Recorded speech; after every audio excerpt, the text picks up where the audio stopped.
The breath is life itself. In this timeless work, the ancient yogis reveal how conscious breathing shapes vitality, calm, and inner power. This is the Hindu Yogi Science of Breath. The Hindu Yogi Science of Breath by William Walker Atkinson. Chapter 1. Salaam. The Western student is apt to be somewhat confused in his ideas regarding the yogis and their philosophy and practice. Travelers to India have written great tales about the hordes of fakirs, mendicants, and mountebanks who infest the great roads of India and the streets of its cities, and who impudently claim the title yogi.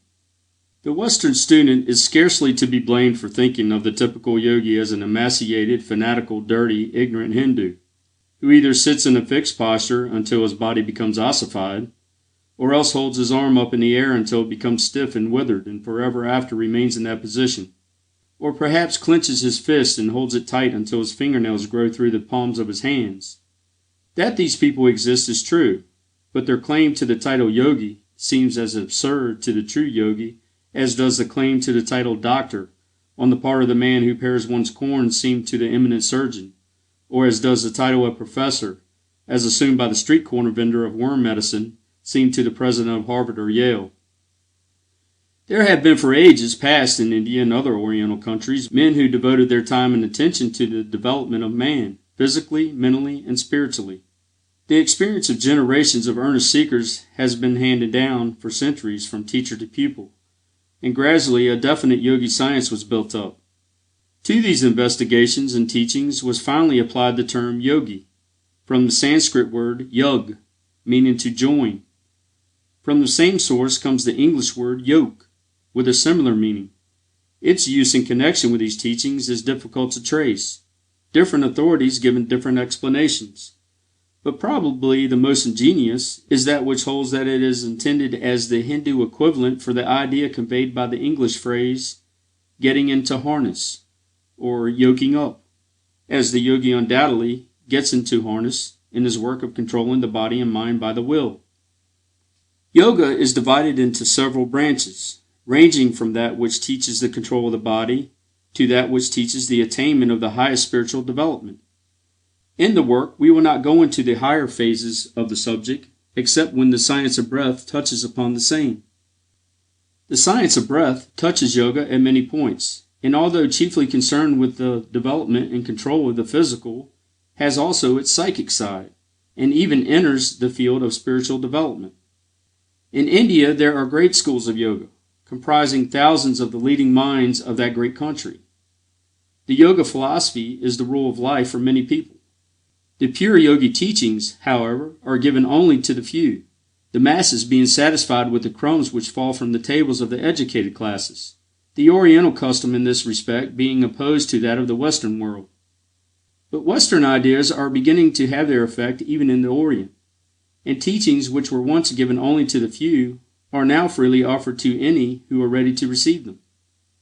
The East and the West are growing closer together, and both are profiting by the close contact, each influencing the other. The Hindu yogis have always paid great attention to the science of breath, for reasons which will be apparent to the student who reads this book. Many Western writers have touched upon this phase of the yogi teachings, but we believe that it has been reserved for the writer of this work to give to the Western student, in concise form and simple language, the underlying principles of the yogi science of breath, together with many of the favorite yogi breathing exercises and methods. We have given the Western idea as well as the Oriental, showing how one dovetails into the other.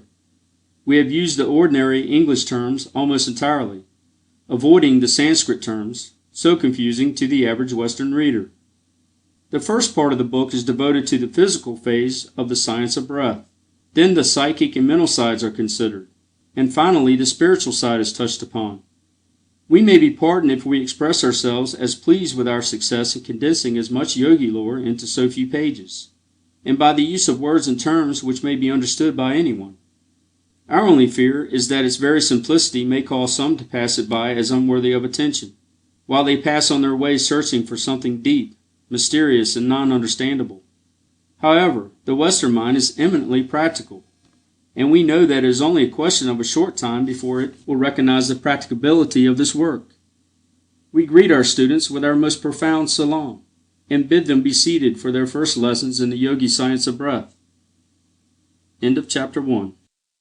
If you enjoy timeless wisdom like this, consider subscribing for more audiobooks just like it. Chapter 2 of the Hindu Yogi Science of Breath. Breath is life. Life is absolutely dependent upon the act of breathing. Breath is life. Differ as they may upon details of theory and terminology, the Oriental and Occidental agree upon these fundamental principles. To breathe is to live, and without breath there is no life. Not only are the higher animals dependent upon breath for life and health, but even the lower forms of animal life must breathe to live, and plant life is likewise dependent upon the air for continued existence.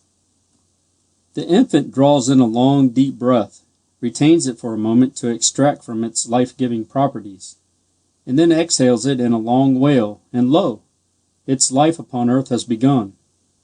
The old man gives a faint gasp, ceases to breathe, and life is over. From the first faint breath of the infant to the last gasp of the dying man, it is one long story of continued breathing. Life is but a series of breaths. Breathing may be considered the most important of all the functions of the body, for indeed, all the other functions depend upon it. Man may exist some time without eating, a shorter time without drinking, but without breathing, his existence may be measured by a few minutes. And not only is man dependent upon breath for life, but he is largely dependent upon correct habits of breathing for continued vitality and freedom from disease. An intelligent control of our breathing power will lengthen our days upon earth by giving us increased vitality and powers of resistance, and on the other hand, unintelligent and careless breathing will tend to shorten our days by decreasing our vitality and laying us open to disease. Man in his normal state had no need of instruction in breathing. Like the lower animal and the child, he breathed naturally and properly, as nature intended him to do. But civilization has changed him in this and other respects. He has contracted improper methods and attitudes of walking, standing, and sitting, which have robbed him of his birthright of natural and correct breathing. He has paid a high price for civilization. The savage today breathes naturally, unless he has been contaminated by the habits of civilized man. The percentage of civilized men who breathe correctly is quite small, and the result is shown in contracted chests and stooping shoulders, and the terrible increase in diseases of the respiratory organs, including that dread monster, consumption, the white scourge.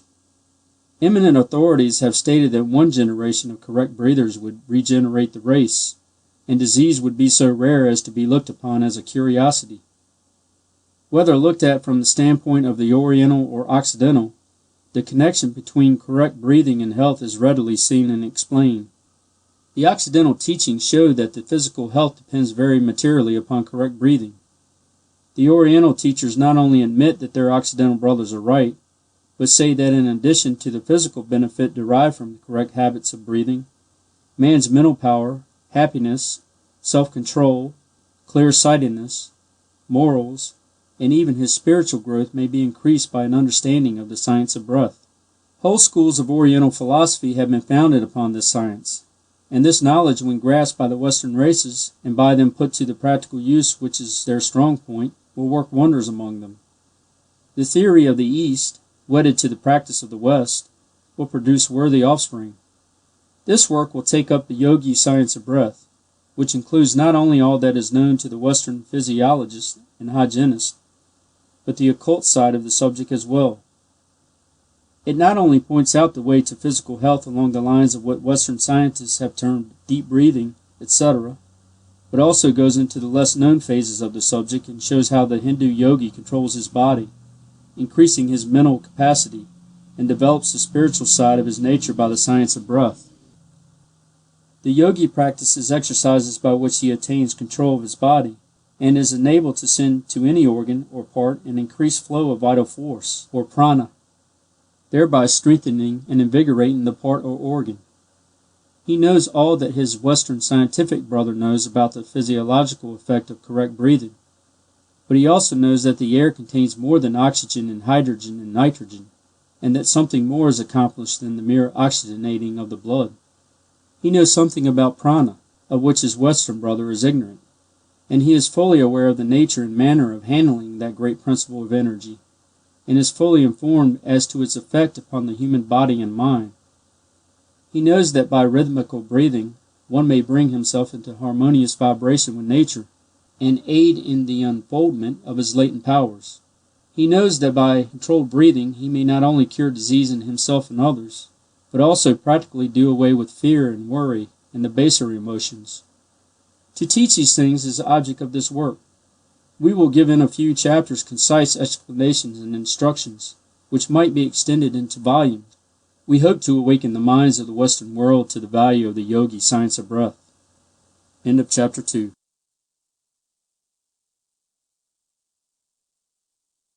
If you enjoy timeless wisdom like this, consider subscribing for more audiobooks just like it. The Exoteric Theory of Breath. In this chapter, we will give you briefly the theories of the Western scientific world regarding the functions of the respiratory organs and the part in the human economy played by the breath. In the subsequent chapters, we will give the additional theories and ascertained facts of the Oriental school of thought and research. The Oriental accepts the theories and facts of his Western brothers, which have been known to him for centuries, and adds thereto much that the latter do not now accept, but which they will in due time discover, and which after renaming they will present to the world as a great truth. Before taking up the Western idea, it will perhaps be better to give a hasty general idea of the organs of respiration. The organs of respiration consist of the lungs and the air passages leading to them. The lungs are 2 in number, and occupy the pleural chamber of the thorax, one on each side of the median line, being separated from each other by the heart, the greater blood vessels, and the larger air tubes. Each lung is free in all directions, except at the root, which consists chiefly of the bronchi, arteries, and veins connecting the lungs with the trachea and the heart. The lungs are spongy and porous, and their tissues are very elastic. They are covered with a delicately constructed but strong sac, known as the pleural sac, one wall of which closely adheres to the lung and the other to the inner wall of the chest, and which secretes a fluid which allows the inner surfaces of the walls to glide easily upon each other in the act of breathing. The air passages consist of the interior of the nose, pharynx, larynx, windpipe or trachea, and the bronchial tubes. When we breathe, we draw in the air through the nose, in which it is warmed by contact with the mucous membrane, which is richly supplied with blood, and after it has passed through the pharynx and larynx, it passes into the trachea or windpipe, which subdivides into numerous tubes called the bronchial tubes, bronchia, which in turn subdivide into and terminate in minute subdivisions in all the small air spaces in the lungs, of which the lungs contain millions. A writer has stated that if the air cells of the lungs were spread out over an unbroken surface, they would cover an area of 14,000 square feet. The air is drawn into the lungs by the action of the diaphragm, a great, strong, flat, sheet-like muscle, stretched across the chest, separating the chest box from the abdomen. The diaphragm's action is almost as automatic as that of the heart, although it may be transformed into a semi-voluntary muscle by an effort of the will. When it expands, it increases the size of the chest and lungs, and the air rushes into the vacuum thus created. When it relaxes, the chest and lungs contract, and the air is expelled from the lungs. Now, before considering what happens to the air in the lungs, let us look a little into the matter of the circulation of the blood. The blood, as you know, is driven by the heart, through the arteries, into the capillaries, thus reaching every part of the body, which it vitalizes, nourishes, and strengthens. It then returns by means of the capillaries by another route, the veins, to the heart, from which it is drawn to the lungs. The blood starts on its arterial journey, bright red and rich, laden with life-giving qualities and properties. It returns by the venous route, poor, blue, and dull, being laden down with the waste matter of the system. It goes out like a fresh stream from the mountains. It returns as a stream of sewer water. This foul stream goes to the right auricle of the heart.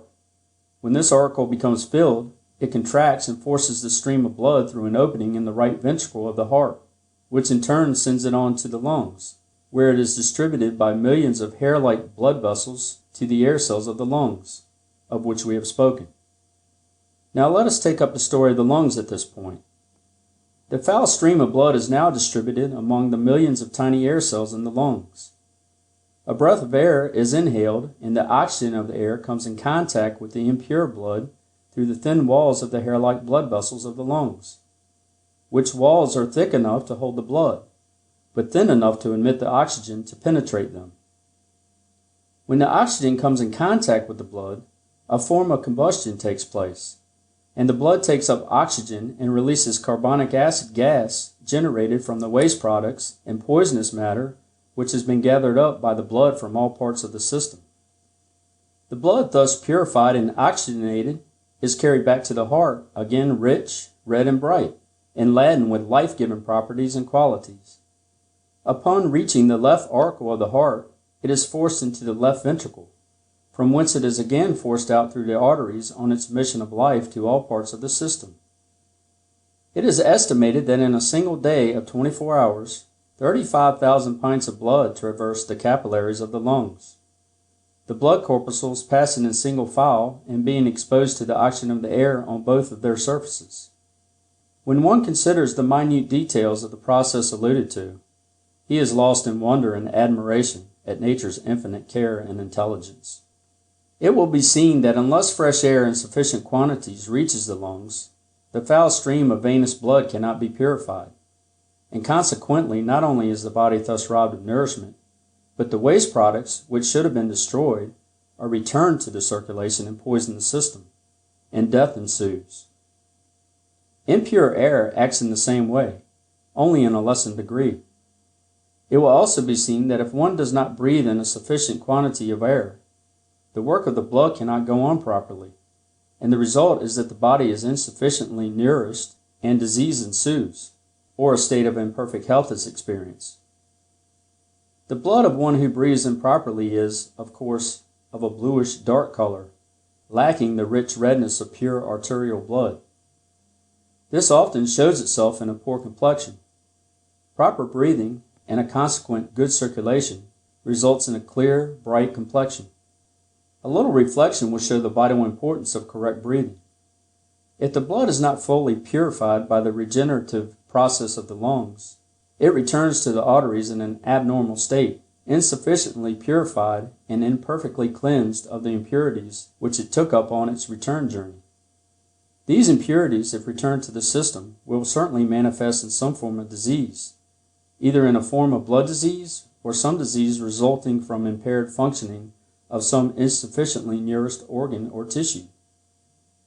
The blood, when properly exposed to the air in the lungs, not only has its impurities consumed and parts with its noxious carbonic acid gas, but it also takes up and absorbs a certain quantity of oxygen which it carries to all parts of the body, where it is needed in order that nature may perform her processes properly.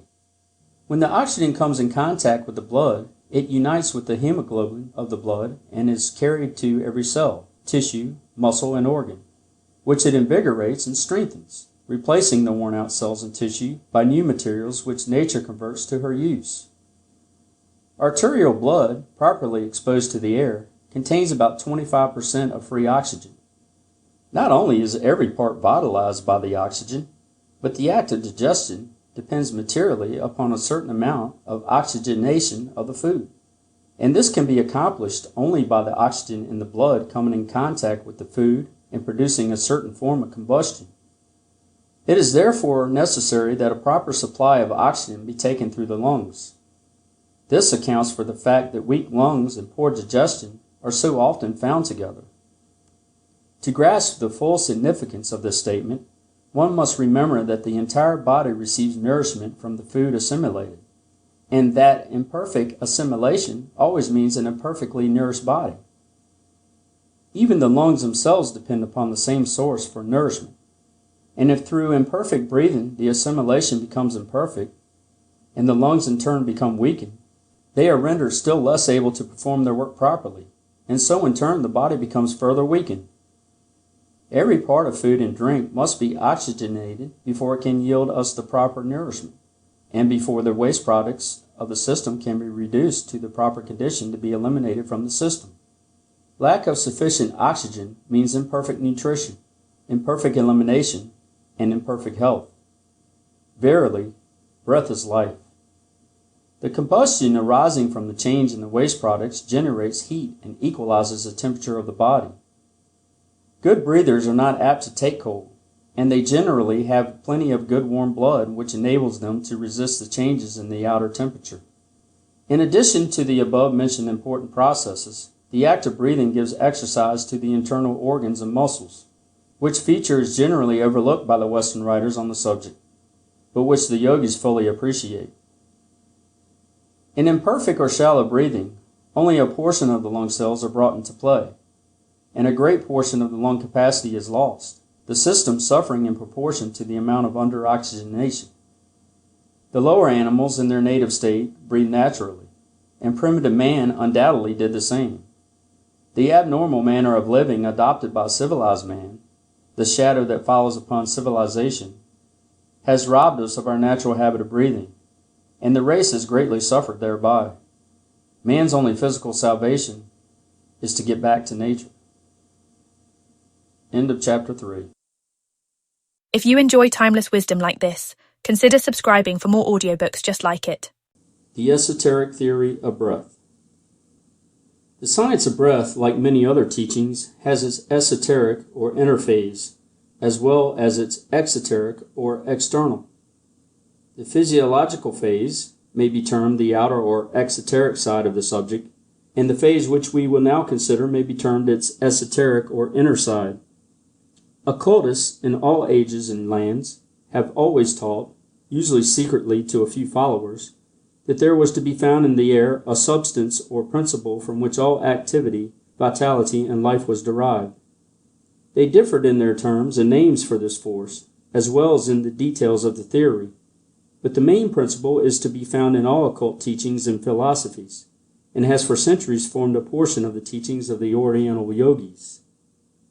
In order to avoid misconceptions arising from the various theories regarding this great principle, which theories are usually attached to some name given the principle, we, in this work, will speak of the principle as prana, this word being the Sanskrit term meaning absolute energy. Many occult authorities teach that the principle which the Hindus term prana is the universal principle of energy or force, and that all energy or force is derived from that principle, or rather, is a particular form of manifestation of that principle. These theories do not concern us in the consideration of the subject matter of this work, and we will therefore confine ourselves to an understanding of prana as the principle of energy exhibited in all living things, which distinguishes them from a lifeless thing. We may consider it as the active principle of life, vital force, if you please. It is found in all forms of life, from the amoeba to man, from the most elementary form of plant life to the highest form of animal life. Prana is all-pervading. It is found in all things having life, and as the occult philosophy teaches that life is in all things, in every atom, the apparent lifelessness of some things being only a lesser degree of manifestation, we may understand their teachings that prana is everywhere, in everything. Prana must not be confounded with the ego, that bit of divine spirit in every soul, around which clusters matter and energy. Prana is merely a form of energy used by the ego in its material manifestation. When the ego leaves the body, the prana, being no longer under its control, responds only to the orders of the individual atoms, or groups of atoms, forming the body, and as the body disintegrates and is resolved to its original elements, each atom takes with it sufficient prana to enable it to form new combinations, the unused prana returning to the great universal storehouse from which it came. With the ego in control, cohesion exists and the atoms are held together by the will of the ego. Prana is the name by which we designate a universal principle, which principle is the essence of all motion, force or energy, whether manifested in gravitation, electricity, the revolution of the planets, and all forms of life from the highest to the lowest. It may be called the soul of force and energy in all their forms, and that principle which, operating in a certain way, causes that form of activity which accompanies life. This great principle is in all forms of matter, and yet it is not matter. It is in the air, but it is not the air nor one of its chemical constituents. Animal and plant life breathe it in the air, and yet if the air contained it not, they would die even though they might be filled with air. It is taken up by the system along with the oxygen, and yet it is not the oxygen. The Hebrew writer of the book of Genesis knew the difference between the atmospheric air and the mysterious and potent principle contained within it. He speaks of Neshemet, Rak Shahim, which translated means the breath of the spirit of life. In the Hebrew, Neshemet means the ordinary breath of atmospheric air, and Shahim means life or lives, while the word Ruach means the spirit of life, which occultists claim is the same principle which we speak of as prana. Prana is in the atmospheric air, but it is also elsewhere, and it penetrates where the air cannot reach. The oxygen in the air plays an important part in sustaining animal life, and the carbon plays a similar part with plant life. But prana has its own distinct part to play in the manifestation of life, aside from the physiological functions. We are constantly inhaling the air charged with prana, and are as constantly extracting the latter from the air and appropriating it to our uses. Prana is found in its freest state in the atmospheric air, which when fresh is fairly charged with it, and we draw it to us more easily from the air than from any other source. In ordinary breathing, we absorb and extract a normal supply of prana, but by controlled and regulated breathing, generally known as yogi breathing, we are enabled to extract a greater supply, which is stored away in the brain and nerve centers, to be used when necessary. We may store away prana, just as a storage battery stores away electricity. The many powers attributed to advanced occultists is due largely to their knowledge of this fact and their intelligent use of this stored-up energy. The yogis know that by certain forms of breathing they establish certain relations with the supply of prana and may draw on the same for what they require. Not only do they strengthen all parts of their body in this way, but the brain itself may receive increased energy from the same source, and latent faculties be developed and psychic powers attained. One who has mastered the science of storing away prana, either consciously or unconsciously, often radiates vitality and strength which is felt by those coming in contact with him, and such a person may impart this strength to others, and give them increased vitality and health. What is called magnetic healing is performed in this way, although many practitioners are not aware of the source of their power. Western scientists have been dimly aware of this great principle with which the air is charged, but finding that they could find no chemical trace of it, or make it register in any of their instruments, they have generally treated the Oriental theory with disdain. They could not explain this principle, and so denied it. They seem, however, to recognize that the air in certain places possesses a greater amount of something, and sick people are directed by their physicians to seek such places in hopes of regaining lost health. The oxygen in the air is appropriated by the blood and is made use of by the circulatory system. The prana in the air is appropriated by the nervous system and is used in its work. And as the oxygenated blood is carried to all parts of the system, building up and replenishing, so is the prana carried to all parts of the nervous system, adding strength and vitality. If we think of prana as being the active principle of what we call vitality, we will be able to form a much clearer idea of what an important part it plays in our lives.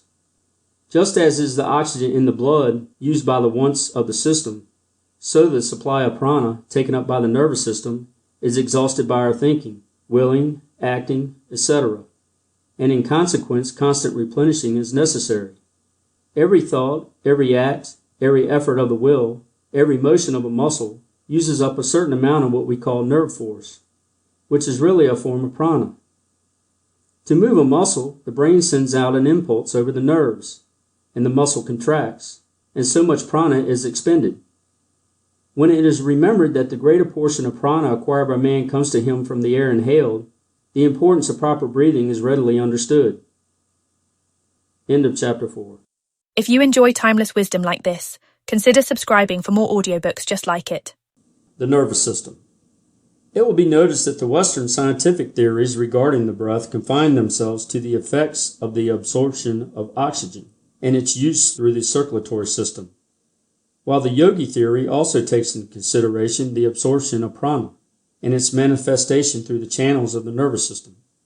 The nervous system of man is divided into two great systems, namely the cerebrospinal system and the sympathetic system. The cerebrospinal system consists of all that part of the nervous system contained within the cranial cavity and the spinal canal, namely the brain and the spinal cord, together with the nerves which branch off from the same. This system presides over the functions of animal life known as volition, sensation, etc. The sympathetic system includes all that part of the nervous system located principally in the thoracic, abdominal, and pelvic cavities, and which is distributed to the internal organs. It has control over the involuntary processes, such as growth, nutrition, etc. The cerebrospinal system attends to all the seeing, hearing, tasting, smelling, feeling, etc. It sets things in motion. It is used by the ego to think, to manifest consciousness. It is the instrument with which the ego communicates with the outside world. This system may be likened to a telephone system, with the brain as a central office, and the spinal column and nerves as cable and wires respectively. The brain is a great mass of nerve tissue and consists of three parts, namely the cerebrum, or brain proper, which occupies the upper, front, middle, and back portion of the skull, the cerebellum, or little brain, which fills the lower and back portion of the skull, and the medulla oblongata, which is the broadened commencement of the spinal cord, lying before and in front of the cerebellum. The cerebrum is the organ of that part of the mind which manifests itself in intellectual action. The cerebellum regulates the movements of the voluntary muscles. The medulla oblongata is the upper and large end of the spinal cord, and from it and the cerebrum branch forth the cranial nerves, which reach to various parts of the head, to the organs of special sense, and to some of the thoracic and abdominal organs, and to the organs of respiration. The spinal cord, or spinal marrow, fills the spinal canal and the vertebral column, or backbone. It is a long mass of nerve tissue, branching off at the several vertebrae to nerves communicating with all parts of the body. The spinal cord is like a large telephone cable, and the emerging nerves are like the private wires connecting therewith. The sympathetic nervous system consists of a double chain of ganglia on the side of the spinal column, and scattered ganglia in the head, neck, chest, and abdomen. A ganglion is a mass of nervous matter including nerve cells. These ganglia are connected with each other by filaments, and are also connected with the cerebrospinal system by motor and sensory nerves. From these ganglia, numerous fibers branch out to the organs of the body, blood vessels, etc. At various points, the nerves meet together and form what are known as plexuses. The sympathetic system practically controls the involuntary processes, such as circulation, respiration, and digestion. The power or force transmitted from the brain to all parts of the body by means of the nerves is known to Western science as nerve force, although the yogi knows it to be a manifestation of prana. In character and rapidity, it resembles the electric current. It will be seen that without this nerve force, the heart cannot beat, the blood cannot circulate, the lungs cannot breathe, the various organs cannot function. In fact, the machinery of the body comes to a stop without it. Nay more, even the brain cannot think without prana be present. When these facts are considered, the importance of the absorption of prana must be evident to all, and the science of breath assumes an importance even greater than that accorded it by Western science.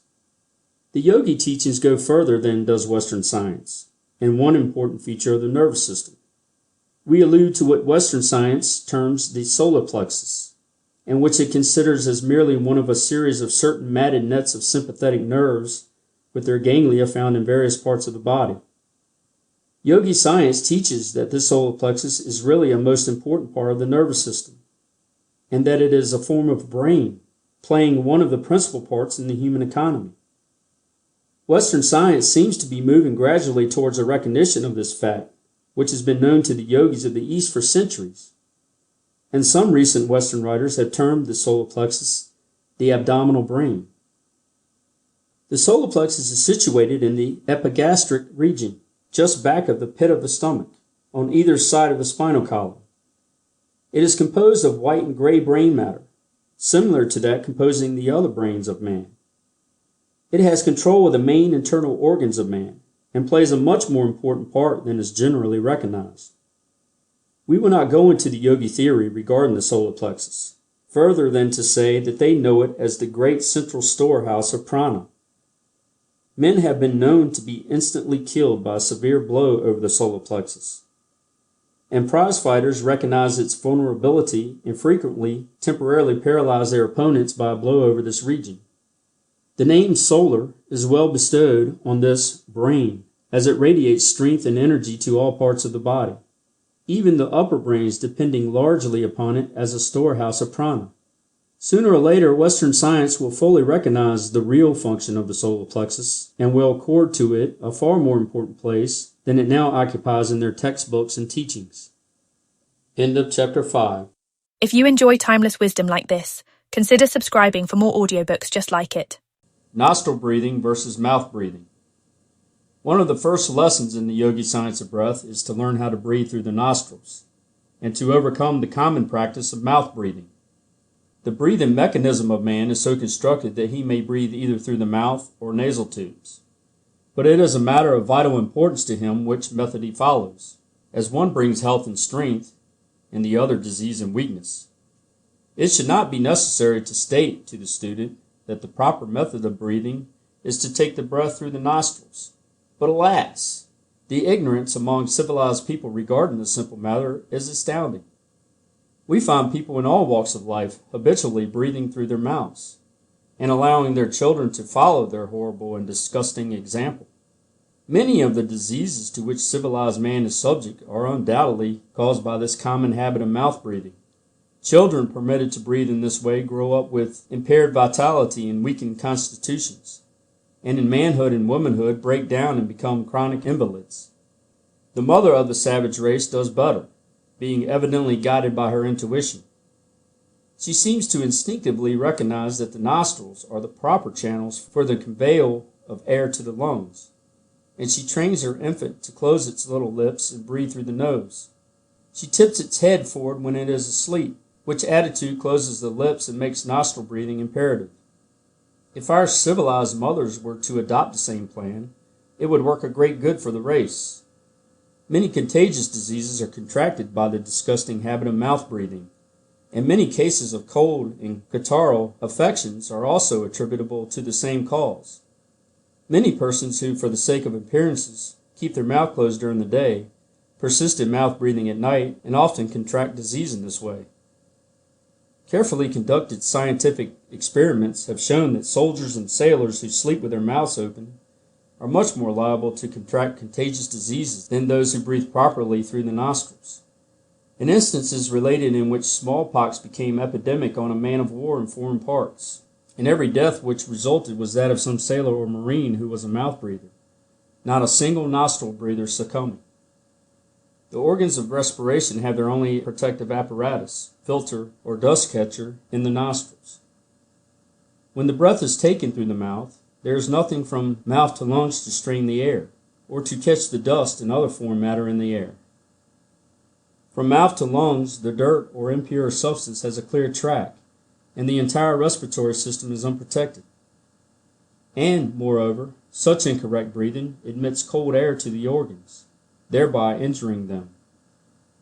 Inflammation of the respiratory organs often results from the inhalation of cold air through the mouth. The man who breathes through the mouth at night always awakens with a parched feeling in the mouth and a dryness in the throat. He is violating one of nature's laws and is sowing the seeds of disease. Once more, remember that the mouth affords no protection to the respiratory organs, and cold air, dust, and impurities and germs readily enter by that door. On the other hand, the nostrils and nasal passages show evidence of the careful design of nature in this respect. The nostrils are two narrow, tortuous channels containing numerous bristly hairs which serve the purpose of a filter or sieve to strain the air of its impurities, etc., which are expelled when the breath is exhaled. Not only do the nostrils serve this important purpose, but they also perform an important function in warming the air inhaled. The long, narrow, winding nostrils are filled with warm mucous membrane, which, coming in contact with the inhaled air, warms it so that it can do no damage to the delicate organs of the throat or to the lungs. No animal, except in man, sleeps with the mouth open or breathes through the mouth. And in fact, it is believed that it is only civilized man who so perverts nature's functions, as the savage and barbarian races almost invariably breathe correctly. It is possible that this unnatural habit among civilized men has been acquired through unnatural methods of living, enervating luxuries, and excessive warmth. The refining, filtering, and straining apparatus of the nostrils renders the air fit to reach the delicate organs of the throat and the lungs, and the air is not fit to so reach these organs until it has passed through nature's refining process. The impurities which are stopped and retained by the sieves and mucous membrane of the nostrils are thrown out again by the expelled breath in exhalation, and in case they have accumulated too rapidly or have managed to escape through the sieves and have penetrated forbidden regions, nature protects us by producing a sneeze which violently ejects the intruder. The air, when it enters the lungs, is as different from the outside air as is distilled water different from the water of the cistern. The intricate purifying organization of the nostrils, arresting and holding the impure particles in the air, is as important as is the action of the mouth in stopping cherry stones and fish bones and preventing them from being carried on to the stomach. Man should no more breathe through his mouth than he would attempt to take food through his nose.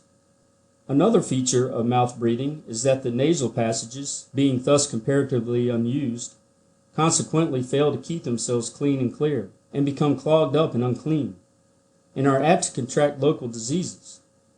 Like abandoned roads that soon become filled with weeds and rubbish, unused nostrils become filled with impurities and foul matter. One who habitually breathes through the nostrils is not likely to be troubled with clogged or stuffy nostrils. But for the benefit of those who have been more or less addicted to the unnatural mouth breathing, and who wish to acquire the natural and rational method, it may perhaps be well to add a few words regarding the way to keep their nostrils clean and free from impurities. A favorite Oriental method is to snuff a little water up the nostrils, allowing it to rub down the passage into the throat. From thence it may be ejected through the mouth. Some Hindu yogis immerse the face in a bowl of water, and by a sort of suction draw in quite a quantity of water. But this latter method requires considerable practice, and the first mentioned method is equally efficacious and much more easily performed. Another good plan is to open the window and breathe freely, closing one nostril with the finger or thumb, sniffing up the air through the open nostril. Then repeat the process on the other nostril. Repeat several times, changing nostrils. This method will usually clear the nostrils of obstructions. In case the trouble is caused by catarrh, it is well to apply a little Vaseline or camphor ice or similar preparation, or sniff up a little witch hazel extract once in a while, and you will notice a marked improvement. A little care and attention will result in the nostrils becoming clean and remaining so. We have given considerable space to this subject of nostril breathing, not only because of its great importance in its reference to health, but because nostril breathing is a prerequisite to the practice of the breathing exercises to be given later in this book, and because nostril breathing is one of the basic principles underlying the Yogi Science of Breath. We urge upon the student the necessity of acquiring this method of breathing if he has it not, and caution him against dismissing this phase of the subject as unimportant. End of Chapter 6. If you enjoy timeless wisdom like this, consider subscribing for more audiobooks just like it. 4 methods of respiration. In the consideration of the question of respiration, we must begin by considering the mechanical arrangements whereby the respiratory movements are effected. The mechanics of respiration manifest through 1.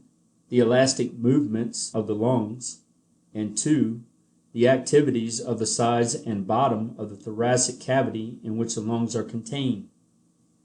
The thorax is that portion of the trunk between the neck and the abdomen, the cavity of which, known as the thoracic cavity, is occupied mainly by the lungs and heart.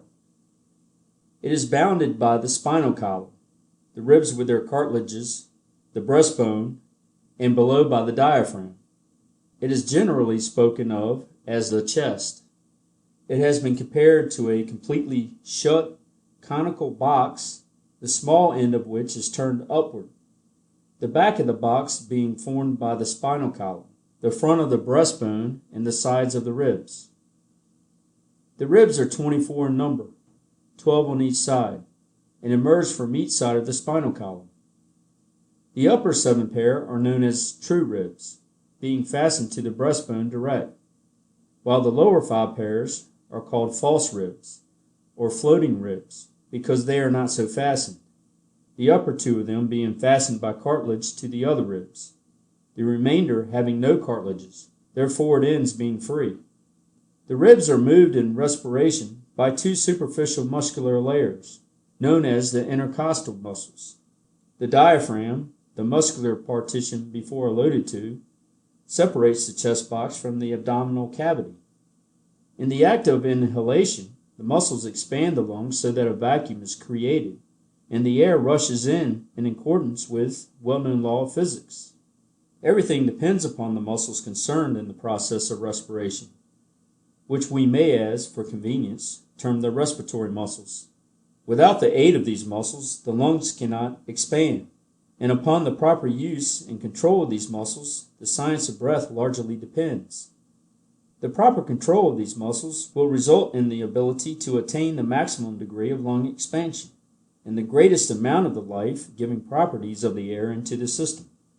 The yogis classify respiration into 4 general methods, namely 1. High breathing, 2. Mid breathing, 3. Low breathing, 4. Yogi complete breathing. We will give a general idea of the first 3 methods, and a more extended treatment of the 4th method, upon which the Yogi Science of Breath is largely based. 1. High breathing. This form of breathing is known to the Western world as clavicular breathing, or collarbone breathing. One breathing in this way elevates the ribs and raises the collarbone and shoulders, at the same time drawing in the abdomen and pushing its contents up against the diaphragm, which in turn is raised. The upper part of the chest and lungs, which is the smallest, is used, and consequently but a minimum amount of air enters the lungs. In addition to this, the diaphragm being raised, there could be no expansion in that direction. A study of the anatomy of the chest will convince any student that in this way a maximum amount of effort is used to obtain a minimum amount of benefit. High breathing is probably the worst form of breathing known to man, and requires the greatest expenditure of energy, with the smallest amount of benefit. It is an energy-wasting, poor returns plan. It is quite common among the Western races, many women being addicted to it, and even singers, clergymen, lawyers, and others, who should know better, using it ignorantly. Many diseases of the vocal organs and organs of respiration may be directly traced to this barbarous method of breathing, and the straining of delicate organs caused by this method often results in the harsh, disagreeable voices heard on all sides. Many persons who breathe in this way become addicted to the disgusting practice of mouth breathing, described in a preceding chapter. If the student has any doubts about what has been said regarding this form of breathing, let him try the experiment of expelling all the air from his lungs, then standing erect, with hands at sides. Let him raise the shoulders and collarbone and inhale. He will find that the amount of air inhaled far below normal.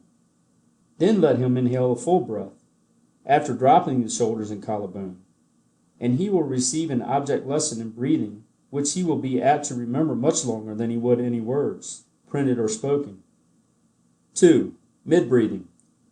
This method of respiration is known to Western students as rib breathing, or intercostal breathing, and while less objectionable than high breathing, is far inferior to either low breathing or to the yogi complete breath. In mid-breathing, the diaphragm is pushed upward, and the abdomen drawn in. The ribs are raised somewhat, and the chest is partially expanded. It is quite common among men who have made no study of the subject. As there are 2 better methods known, we give it only passing notice, and that principally to call your attention to its shortcomings. 3. Low breathing. This form of respiration is far better than either of the 2 preceding forms. and of recent years many Western writers have extolled its merits, and have exploited it under the names of abdominal breathing, deep breathing, diaphragmatic breathing, etc., etc., and much good has been accomplished by the attention of the public having been directed to the subject, and many have been induced to substitute it for the interior and injurious methods above alluded to. Many systems of breathing have been built around low breathing, and students have paid high prices to learn the new systems. But as we have said, much good has resulted, and after all, the students who paid high prices to learn revamped old systems undoubtedly got their money's worth if they were induced to discard the old methods of high breathing and low breathing. Although many Western authorities write and speak of this method as the best known form of breathing, the yogis know it to be but a part of a system which they have used for centuries, and which they know as the complete breath. It must be admitted, however, that one must be acquainted with the principles of low breathing before he can grasp the idea of complete breathing. Let us again consider the diaphragm. What is it? We have seen that it is the great partition muscle, which separates the chest and its contents from the abdomen and its contents. When at rest, it presents a concave surface to the abdomen. That is, the diaphragm, as viewed from the abdomen, would seem like the sky as viewed from the earth, the interior of an arched surface.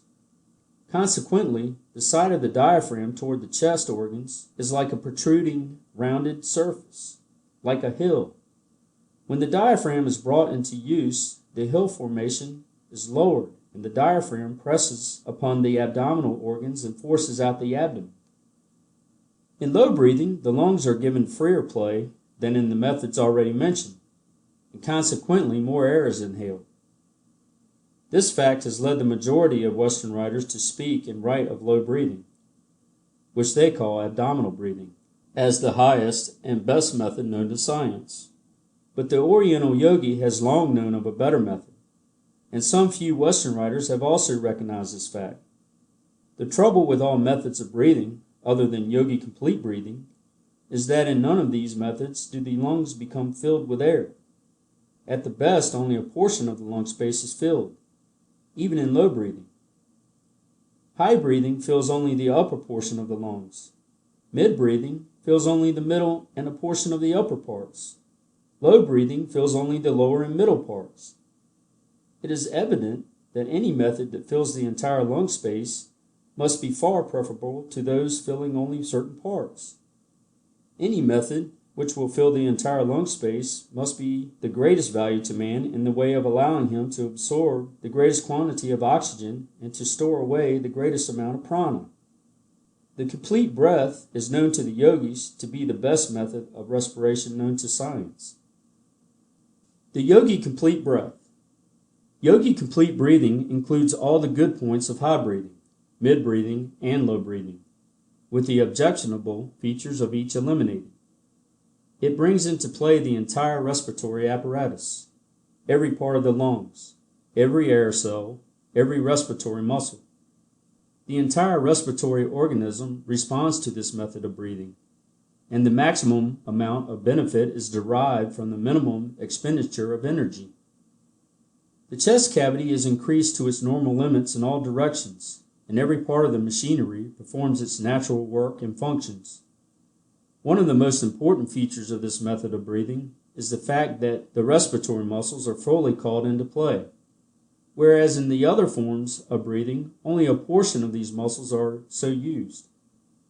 In complete breathing, among other muscles, those controlling the ribs are actively used, which increases the space in which the lungs may expand, and also gives the proper support to the organs when needed.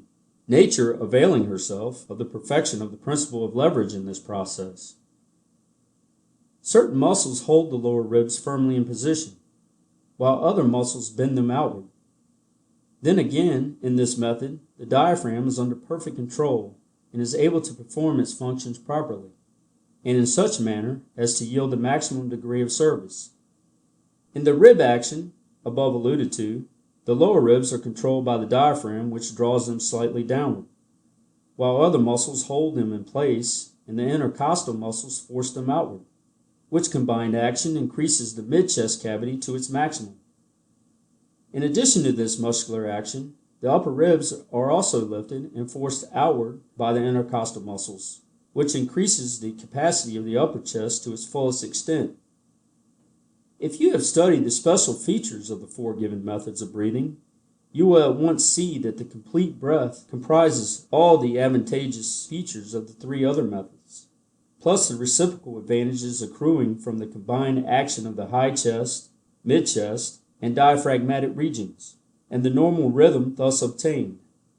In our next chapter, we will take up the complete breath in practice, and will give full directions for the acquirement of this superior method of breathing with exercises, etc. End of chapter 7. If you enjoy timeless wisdom like this, consider subscribing for more audiobooks just like it. How to acquire the Yogi Complete Breath.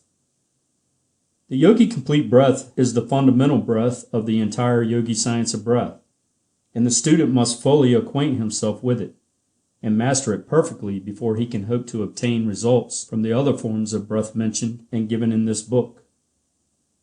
He should not be content with half learning it, but should go to work in earnest until it becomes his natural method of breathing. This will require work, time, and patience, but without these things nothing is ever accomplished. There is no royal road to the science of breath, and the student must be prepared to practice and study in earnest if he expects to receive results. The results obtained by complete mastery of the science of breath are great, and no one who has attained them would willingly go back to the old methods, and he will tell his friends that he considers himself amply repaid for all his work. We say these things now that you may fully understand the necessity and importance of mastering this fundamental method of yogi breathing, instead of passing it by and trying some of the attractive-looking variations given later on in this book. Again, we say to you, start right, and right results will follow. But neglect your foundations and your entire building will topple over sooner or later. Perhaps the better way to teach you how to develop the Yogi Complete Breath would be to give you simple directions regarding the breath itself, and then follow up the same with general remarks concerning it, and then later on giving exercises for developing the chest, muscles, and lungs which have been allowed to remain in an underdeveloped condition by imperfect methods of breathing. Right here we wish to say that this complete breath is not a forced or abnormal thing, but on the contrary is going back to first principles, a return to nature. The healthy adult savage and the healthy infant of civilization both breathe in this manner. But civilized man has adopted unnatural methods of living, clothing, etc., and has lost his birthright. And we wish to remind the reader that the complete breath does not necessarily call for the complete filling of the lungs at every inhalation. One may inhale the average amount of air, using the complete breathing method, and distributing the air inhaled, be the quantity large or small, to all parts of the lungs. But one should inhale a series of full complete breaths several times a day, whenever opportunity offers, in order to keep the system in good order and condition. The following simple exercise will give you a clear idea of what the complete breath is. 1. Stand or sit erect. Breathing through the nostrils, inhale steadily, first filling the lower part of the lungs, which is accomplished by bringing into play the diaphragm, which descending exerts a gentle pressure on the abdominal organs, pushing forward the front walls of the abdomen. Then fill the higher portion of the lungs, protruding the upper chest, thus lifting the chest, including the upper 6 or 7 pairs of ribs. In the final movement, the lower part of the abdomen will be slightly drawn in, which movement gives the lungs a support and also helps to fill the highest part of the lungs. At first reading, it may appear that this breath consists of 3 distinct movements. This, however, is not the correct idea. The inhalation is continuous. The entire chest cavity from the lower diaphragm to the highest point of the chest in the region of the collarbone, being expanded with a uniform movement. Avoid a jerky series of inhalations and strive to attain a steady, continuous action. Practice will soon overcome the tendency to divide the inhalation into 3 movements, and will result in a uniform, continuous breath. You will be able to complete the inhalation in a couple of seconds after a little practice. 2. Retain the breath a few seconds. 3. Exhale quite slowly, holding the chest in a firm position, and having the abdomen in a little and lifting it upwards slowly as the air leaves the lungs. When the air is entirely exhaled, relax the chest and abdomen. A little practice will render this part of the exercise easy, and the movement once acquired will be afterwards performed almost automatically. It will be seen that by this method of breathing, all parts of the respiratory apparatus is brought into action, and all parts of the lungs, including the most remote air cells, are exercised. The chest cavity is expanded in all directions. You will also notice that the complete breath is really a combination of low, mid, and high breaths, succeeding each other rapidly in the order given, in such a manner as to form one uniform, continuous, complete breath. You will find it quite a help to you if you will practice this breath before a large mirror, placing the hands lightly over the abdomen so that you may feel the movements. At the end of the inhalation, it is well to occasionally slightly elevate the shoulders, thus raising the collarbone and allowing the air to pass freely into the small upper lobe of the right lung, which place is sometimes the breeding place of tuberculosis. At the beginning of practice, you may have more or less trouble in acquiring the complete breath, but a little practice will make perfect, and when you have once acquired it, you will never willingly return to the old methods. End of Chapter 8. If you enjoy timeless wisdom like this, consider subscribing for more audiobooks just like it. Physiological effect of the complete breath. Scarcely too much can be said of the advantages attending the practice of the complete breath, and yet the student who has carefully read the foregoing pages should scarcely need to have pointed out to him such advantages. The practice of the complete breath will make any man or woman immune to consumption and other pulmonary troubles, and will do away with all liability to contract colds, as well as bronchial and similar weaknesses. Consumption is due principally to lowered vitality attributable to an insufficient amount of air being inhaled. The impairment of vitality renders the system open to attacks from disease germs. Imperfect breathing allows a considerable part of the lungs to remain inactive, and such portions offer an inviting field for bacilli, which, invading the weakened tissue, soon produce havoc. Good healthy lung tissue will resist the germs, and the only way to have good healthy lung tissue is to use the lungs properly. Consumptives are nearly all narrow-chested. What does this mean? Simply that these people were addicted to improper habits of breathing, and consequently their chests failed to develop and expand. The man who practices the complete breath will have a full, broad chest, and the narrow-chested man may develop his chest to normal proportions if he will but adopt this mode of breathing. Such people must develop their chest cavities if they value their lives. Colds may often be prevented by practicing a little vigorous, complete breathing whenever you feel that you are being unduly exposed. When chilled, breathe vigorously a few minutes, and you will feel a glow all over your body. Most colds can be cured by complete breathing and partial fasting for a day. The quality of the blood depends largely upon its proper oxygenation in the lungs, and if it is under-oxygenated, it becomes poor in quality and laden with all sorts of impurities, and the system suffers from lack of nourishment, and often becomes actually poisoned by the waste products remaining uneliminated in the blood. As the entire body, every organ and every part, is dependent upon the blood for nourishment, impure blood must have a serious effect upon the entire system. The remedy is plain. Practice the Yogi complete breath. The stomach and other organs of nutrition suffer much from improper breathing. Not only are they ill-nourished by reason of the lack of oxygen, but as the food must absorb oxygen from the blood and become oxygenated before it can be digested and assimilated, it is rarely seen how digestion and assimilation is impaired by incorrect breathing. And when assimilation is not normal, the system receives less and less nourishment, the appetite fails, bodily vigor decreases, and energy diminishes, and the man withers and declines. All from the lack of proper breathing. Even the nervous system suffers from improper breathing, inasmuch as the brain, the spinal cord, the nerve centers, and the nerves themselves, when improperly nourished by means of the blood, become poor and inefficient instruments for generating, storing, and transmitting the nerve currents. And improperly nourished they will become if sufficient oxygen is not absorbed through the lungs. There is another aspect of the case whereby the nerve currents themselves, or rather the force from which the nerve currents spring, becomes lessened from want of proper breathing. But this belongs to another phase of the subject, which is treated of in other chapters of this book. And our purpose here is to direct your attention to the fact that the mechanism of the nervous system is rendered inefficient as an instrument for conveying nerve force, as the indirect result of a lack of proper breathing.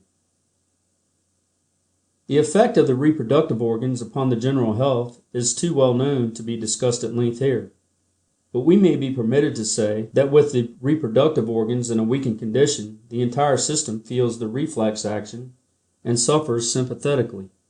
The complete breath produces a rhythm, which is nature's own plan for keeping this important part of the system in normal condition, and, from the first, it will be noticed that the reproductive functions are strengthened and vitalized, thus, by sympathetic reflex action, giving tone to the whole system. By this, we do not mean that the lower sex impulses will be aroused, far from it. The yogis are advocates of continence and chastity, and have learned to control the animal passions. But sexual control does not mean sexual weakness, and the yogi teachings are that the man or woman whose reproductive organism is normal and healthy will have a stronger will with which to control himself or herself. The yogi believes that much of the perversion of this wonderful part of the system comes from a lack of normal health, and results from a morbid rather than a normal condition of these organs. A little careful consideration of this question will prove that the yoga teachings are right. This is not the place to discuss the subject fully, but the yogis know that sex energy may be conserved and used for the development of the body and mind of the individual, instead of being dissipated in unnatural excesses, as is the wont of so many uninformed people. By special request, we will give in this book one of the favorite yogi exercises for this purpose. But whether or not the student wishes to adopt the yogi theories of continence and clean living, he or she will find that the complete breath will do more to restore health to this part of the system than anything else ever tried. Remember now, we mean normal health, not undue development. The sensualist will find that normal means a lessening of desire rather than an increase. The weakened man or woman will find a toning up and a relief from the weakness which has heretofore depressed him or her. We do not wish to be misunderstood or misquoted on this subject.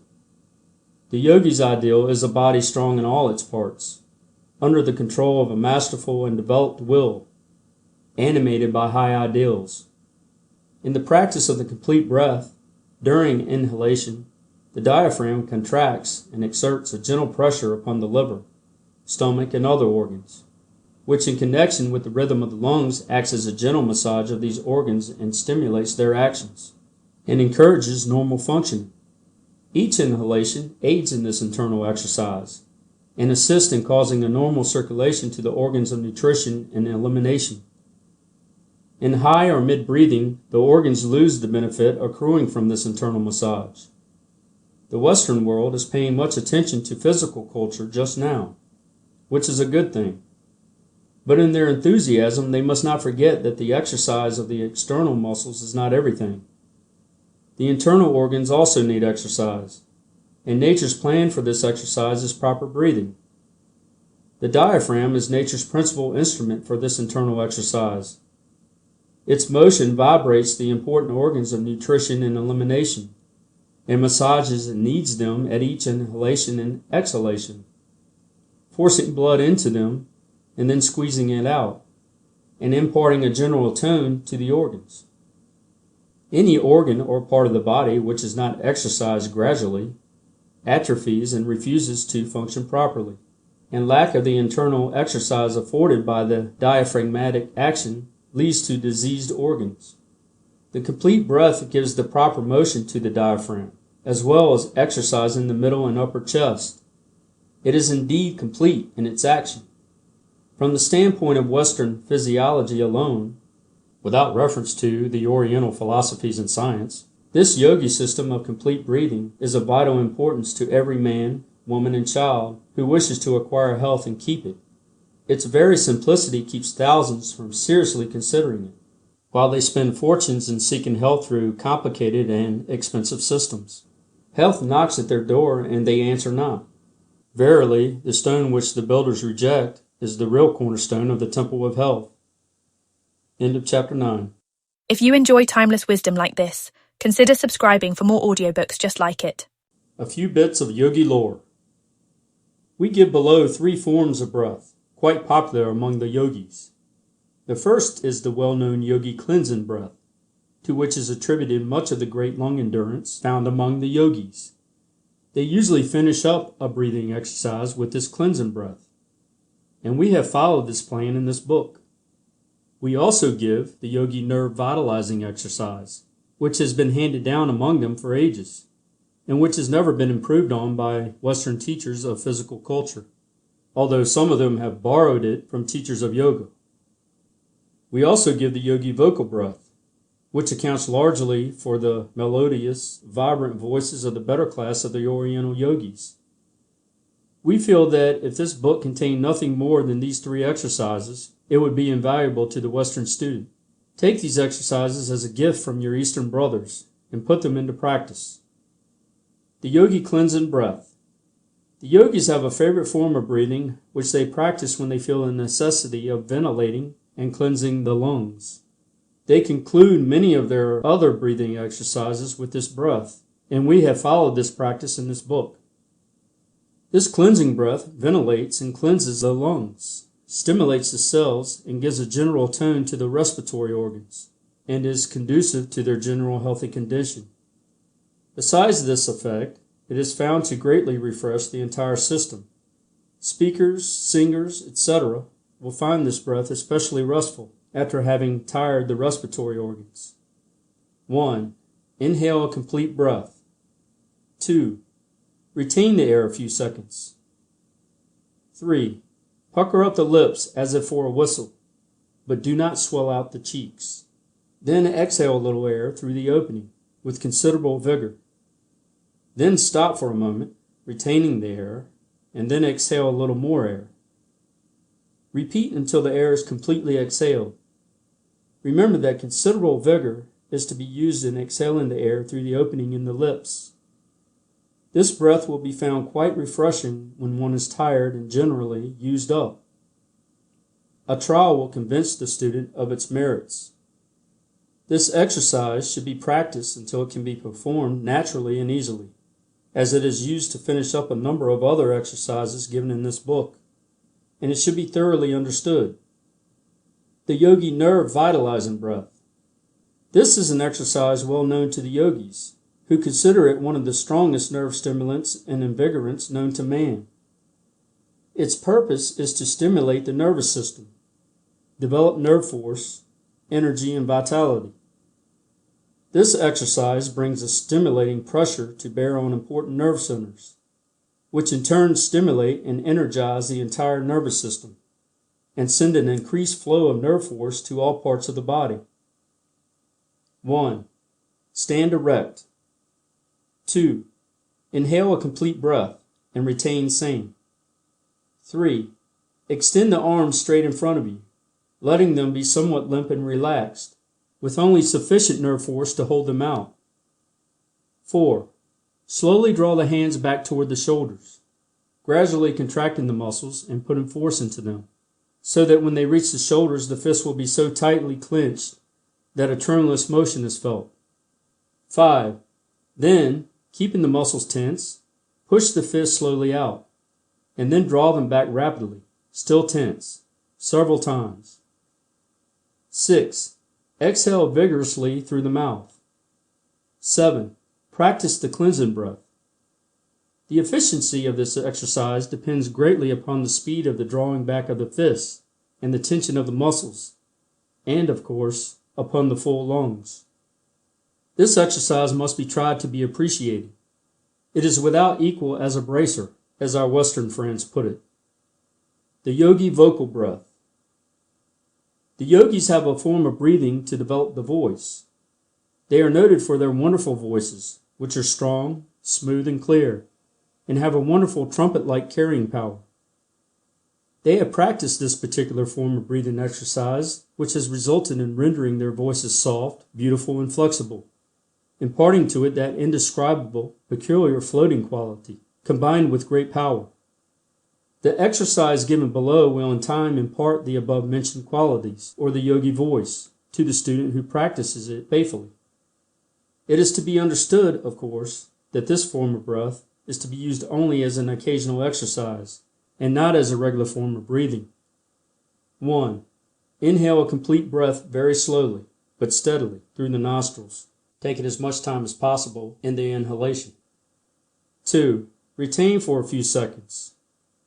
3. Expel the air vigorously in one great breath, through the wide open mouth. 4. Rest the lungs by the cleansing breath.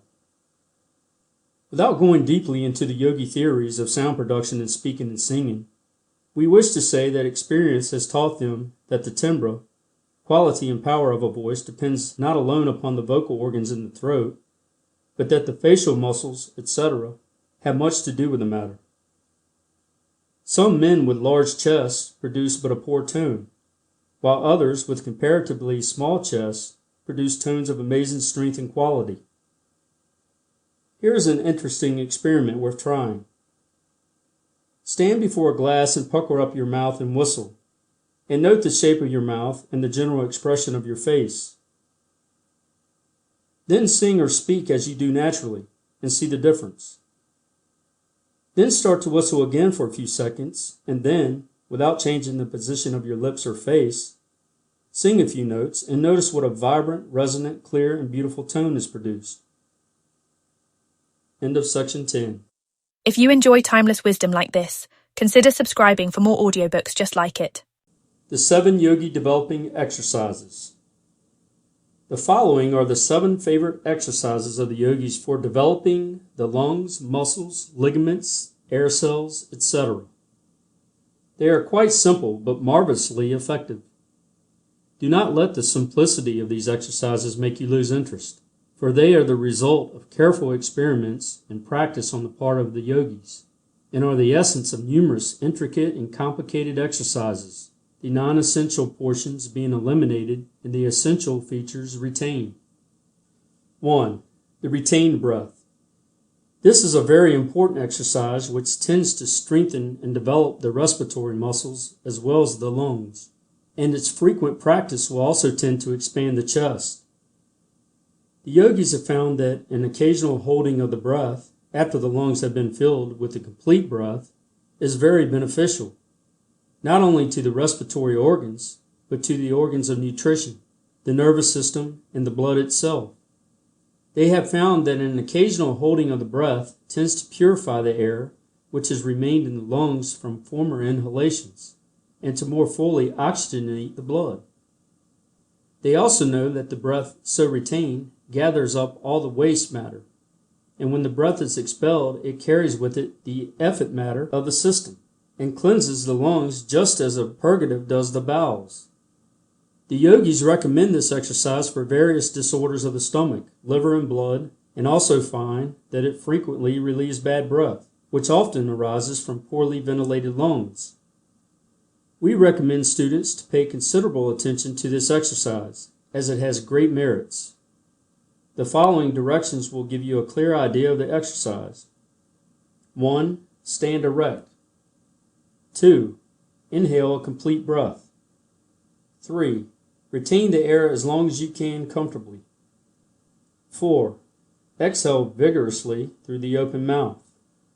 5. Practice the cleansing breath. At first you will be able to retain the breath only a short time, but a little practice will also show a great improvement. Time yourself with a watch if you wish to note your progress. 2. Lung cell stimulation. This exercise is designed to stimulate the air cells in the lungs, but beginners must not overdo it, and in no case should it be indulged in too vigorously. Some may find a slight dizziness resulting from the first few trials, in which case let them walk around a little and discontinue the exercise for a while. 1. Stand erect, with hands at sides. 2. Breathe in very slowly and gradually. 3. While inhaling, gently tap the chest with the fingertips, constantly changing position. 4. When the lungs are filled, Retain the breath and pat the chest with the palms of the hands. 5. Practice the cleansing breath. This exercise is very bracing and stimulating to the whole body, and is a well-known yogi practice. Many of the air cells of the lungs become inactive by reason of incomplete breathing, and often become almost atrophied.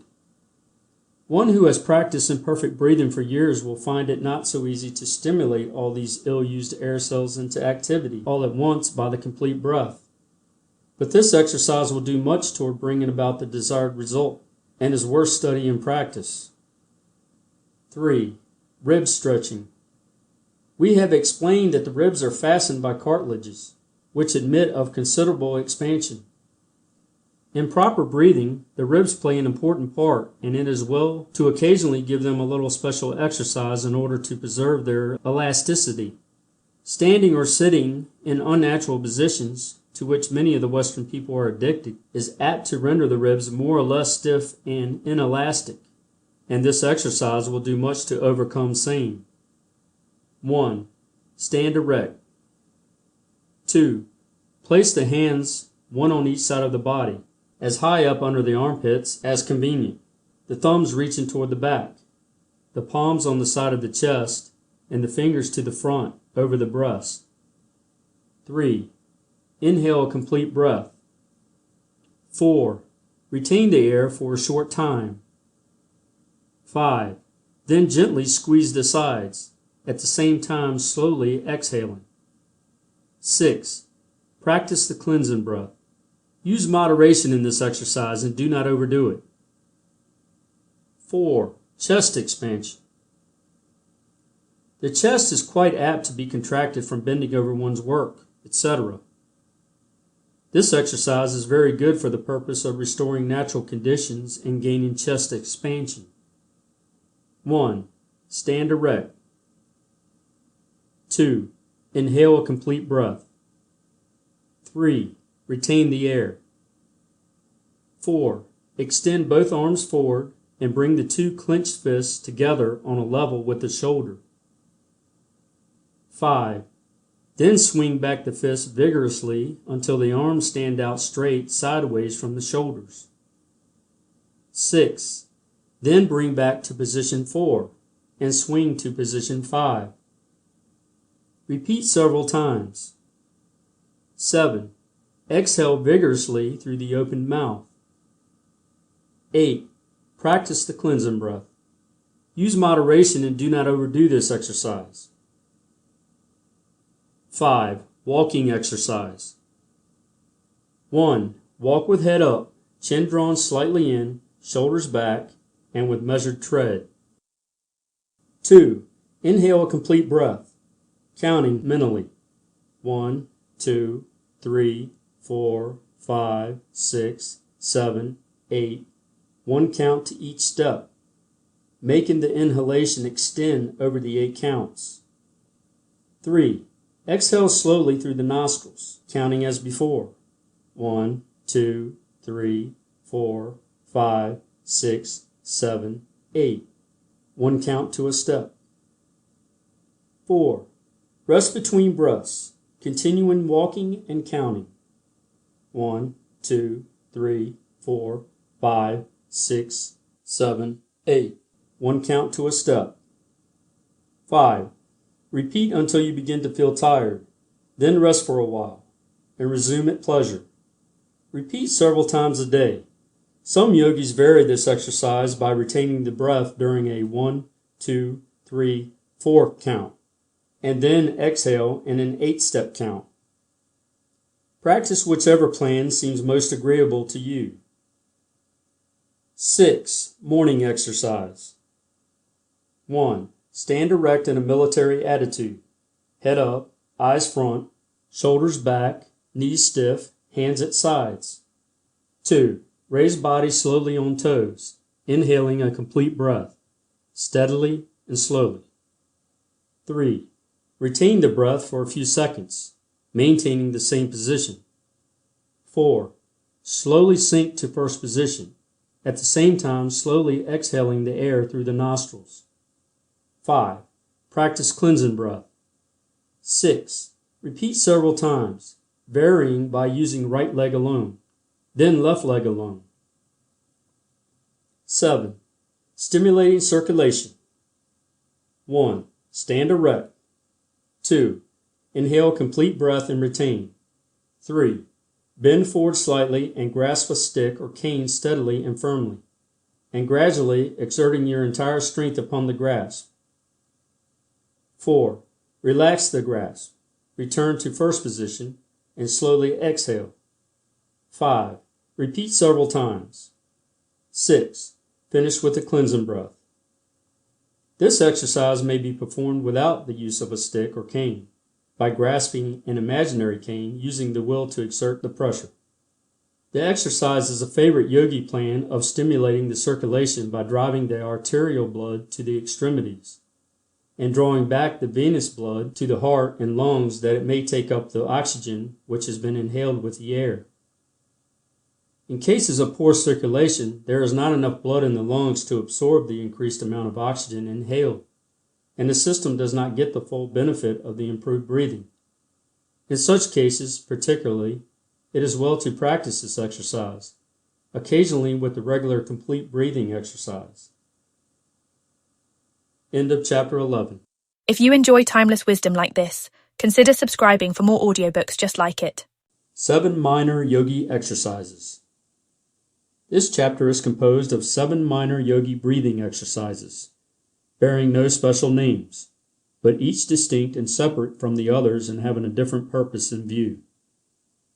Each student will find several of these exercises best adapted to the special requirements of his particular case. Although we have styled these exercises minor exercises, they are quite valuable and useful, or they would not appear in this book. They give one a condensed course in physical culture and lung development, and might readily be padded out and elaborated into a small book on these subjects. They have, of course, an additional value, as yogi breathing forms a part of each exercise. Do not pass them by because they are marked minor. Some one or more of these exercises may be just what you need.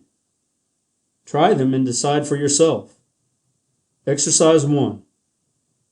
1. Stand erect with hands at sides. 2. Inhale complete breath. 3. Raise the arms slowly, keeping them rigid until the hands touch overhead. 4. Retain the breath a few minutes with hands overhead. 5. Lower hands slowly to sides, exhaling slowly at same time. 6. Practice cleansing breath. Exercise 2. 1. Stand erect with arms straight in front of you. 2. Inhale complete breath and retain. 3. Swing arms back as far as they will go, then back to first position. Then repeat several times, returning the breath all the while. 4. Exhale vigorously through mouth. 5. Practice cleansing breath. Exercise 3. 1. Stand erect with arms straight in front of you. 2. Inhale complete breath. 3. Swing arms around in a circle, backward a few times. Then reverse a few times, retaining the breath all the while. You may vary this by rotating them alternately like the sails of a windmill. 4. Exhale the breath vigorously through the mouth. 5. Practice cleansing breath. Exercise 4. 1. Lie on the floor with your face downward and palms of hands flat upon the floor by your sides. 2. Inhale complete breath and retain. 3. Stiffen the body and raise yourself up by the strength of your arms until you rest on your hands and toes. 4. Then lower yourself to original position. Repeat several times. 5. Exhale vigorously through your mouth. 6. Practice cleansing breath. Exercise 5. 1. Stand erect with your palms against the wall. 2. Inhale complete breath and retain. 3. Lower the chest to the wall, resting your weight on your hands. 4. Then raise yourself back with the arm muscles alone, keeping the body stiff. 5. Exhale vigorously through the mouth. 6. Practice cleansing breath. Exercise 6. 1. Stand erect with arms akimbo, that is, with hands resting around the waist and elbows standing out. 2. Inhale complete breath and retain. 3. Keep legs and hips stiff and bend well forward, as if bowing, at the same time exhaling slowly. 4. Return to first position and take another complete breath. 5. Then bend backward, exhaling slowly. 6. Return to first position and take a complete breath. 7. Then bend sideways, exhaling slowly. Vary by bending to right and then to left. 8. Practice cleansing breath. Exercise 7. 1. Stand erect or sit erect with straight spinal column. 2. Inhale a complete breath, but instead of inhaling in a continuous steady stream, take a series of short, quick sniffs, as if you were smelling aromatic salts or ammonia and did not wish to get too strong a whiff. Do not exhale any of these little breaths, but add one to the other until the entire lung space is filled. 3.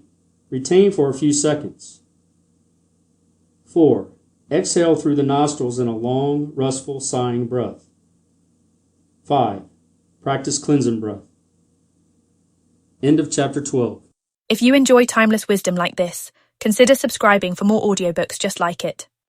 Vibration and yogi rhythmic breathing. All is in vibration.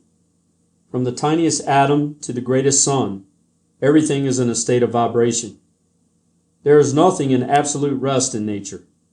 A single atom deprived of vibration would wreck the universe. In incessant vibration, the universal work is performed. Matter is being constantly played upon by energy in countless forms and numberless varieties result. And yet even the forms and varieties are not permanent. They begin to change the moment they are created, and from them are born innumerable forms, which in turn change and give rise to newer forms, and so on in infinite succession. Nothing is permanent in the world of forms, and yet the great reality is unchangeable. Forms are but appearances. They come, they go, but the reality is eternal and unchangeable. The atoms of the human body are in constant vibration. Unceasing changes are occurring. In a few months there is almost a complete change in the matter composing the body, and scarcely a single atom now composing your body will be found in it a few months hence. Vibration, constant vibration. Change, constant change. In all vibration is to be found a certain rhythm. Rhythm pervades the universe. The swing of the planets around the sun, the rise and fall of the sea, the beating of the heart, the ebb and flow of the tide, all follow Rhythmic's laws. The rays of the sun reach us, the rain descends upon us, in obedience to the same law.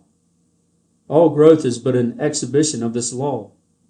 All motion is a manifestation of the law of rhythm. Our bodies are as much subject to rhythmic laws as is the planet in its revolution around the sun.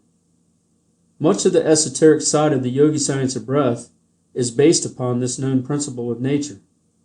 By falling in with the rhythm of the body, the yogi manages to absorb a great amount of prana, which he disposes of to bring about results desired by him.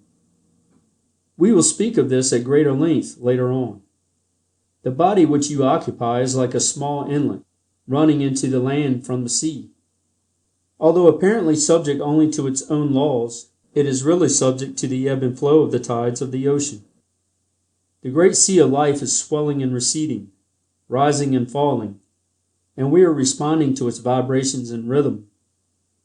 In a normal condition, we receive the vibration and rhythm of the great ocean of life, and respond to it. But at times the mouth of the inlet seems choked up with debris, and we fail to receive the impulse from Mother Ocean, and inharmony manifests within us. You have heard how a note on a violin, if sounded repeatedly and in rhythm, will start into motion vibrations which will in time destroy a bridge. The same result is true when a regiment of soldiers crosses a bridge, the order being always given to break step on such an occasion, lest the vibration bring down both bridge and regiment. These manifestations of the effect of rhythmic motion will give you an idea of the effect on the body of rhythmic breathing. The whole system catches the vibration and becomes in harmony with the will, which causes the rhythmic motion of the lungs, and while in such complete harmony, will respond readily to orders from the will. With the body thus attuned, the yogi finds no difficulty in increasing the circulation in any part of the body by an order from the will, and in the same way he can direct an increased current of nerve force to any part or organ, strengthening and stimulating it. In the same way, the yogi, by rhythmic breathing, catches the swing, as it were, and is able to absorb and control a greatly increased amount of prana, which is then at disposal of his will. He can and does use it as a vehicle for sending forth thoughts to others and for attracting to him all those whose thoughts are keyed in the same vibration. The phenomena of telepathy, thought transference, mental healing, mesmerism, etc., which subjects are creating such an interest in the Western world at the present time, but which have been known to the yogis for centuries, can be greatly increased and augmented if the person sending forth the thoughts will do so after rhythmic breathing. Rhythmic breathing will increase the value of mental healing, magnetic healing, etc., several 100%. In rhythmic breathing, the main thing to be acquired is the mental idea of rhythm. To those who know anything of music, the idea of measured counting is familiar. To others, the rhythmic step of the soldier, left, right, left, right, left, right, 1, 2, 3, 4, 1, 2, 3, 4, will convey the idea. The yogi bases his rhythmic time upon a unit corresponding with the beat of his heart. The heartbeat varies in different persons, but the heartbeat unit of each person is the proper rhythmic standard of that particular individual in his rhythmic breathing. Ascertain your normal heartbeat by placing your fingers over your pulse, and then count 1, 2, 3, 4, 5, 6, 1, 2, 3, 4, 5, 6, etc., until the rhythm becomes firmly fixed in your mind. A little practice will fix the rhythm, so that you will be able to easily reproduce it. The beginner usually inhales in about 6 pulse units, but he will be able to greatly increase this by practice. The yogi rule for rhythmic breathing is that the units of inhalation and exhalation should be the same, while the units for retention and between breaths should be 1/2 the number of those of inhalation and exhalation. The following exercise in rhythmic breathing should be thoroughly mastered, as it forms the basis of numerous other exercises, to which reference will be made later. 1. Sit erect, in an easy posture, being sure to hold the chest, neck, and head as nearly in a straight line as possible, with shoulders slightly thrown back and hands resting easily on the lap. In this position, the weight of the body is largely supported by the ribs, and the position may be easily maintained. The yogi has found that one cannot get the best effect of rhythmic breathing with the chest drawn in and the abdomen protruding. 2. Inhale slowly, a complete breath, counting 6 pulse units. 3. Retain, counting 3 pulse units. 4. Exhale slowly through the nostrils, counting 6 pulse units. 5. Count 3 pulse beats between breaths. 6. Repeat a number of times, but avoid fatiguing yourself at the start. 7. When you are ready to close the exercise, practice the cleansing breath, which will rest you and cleanse the lungs.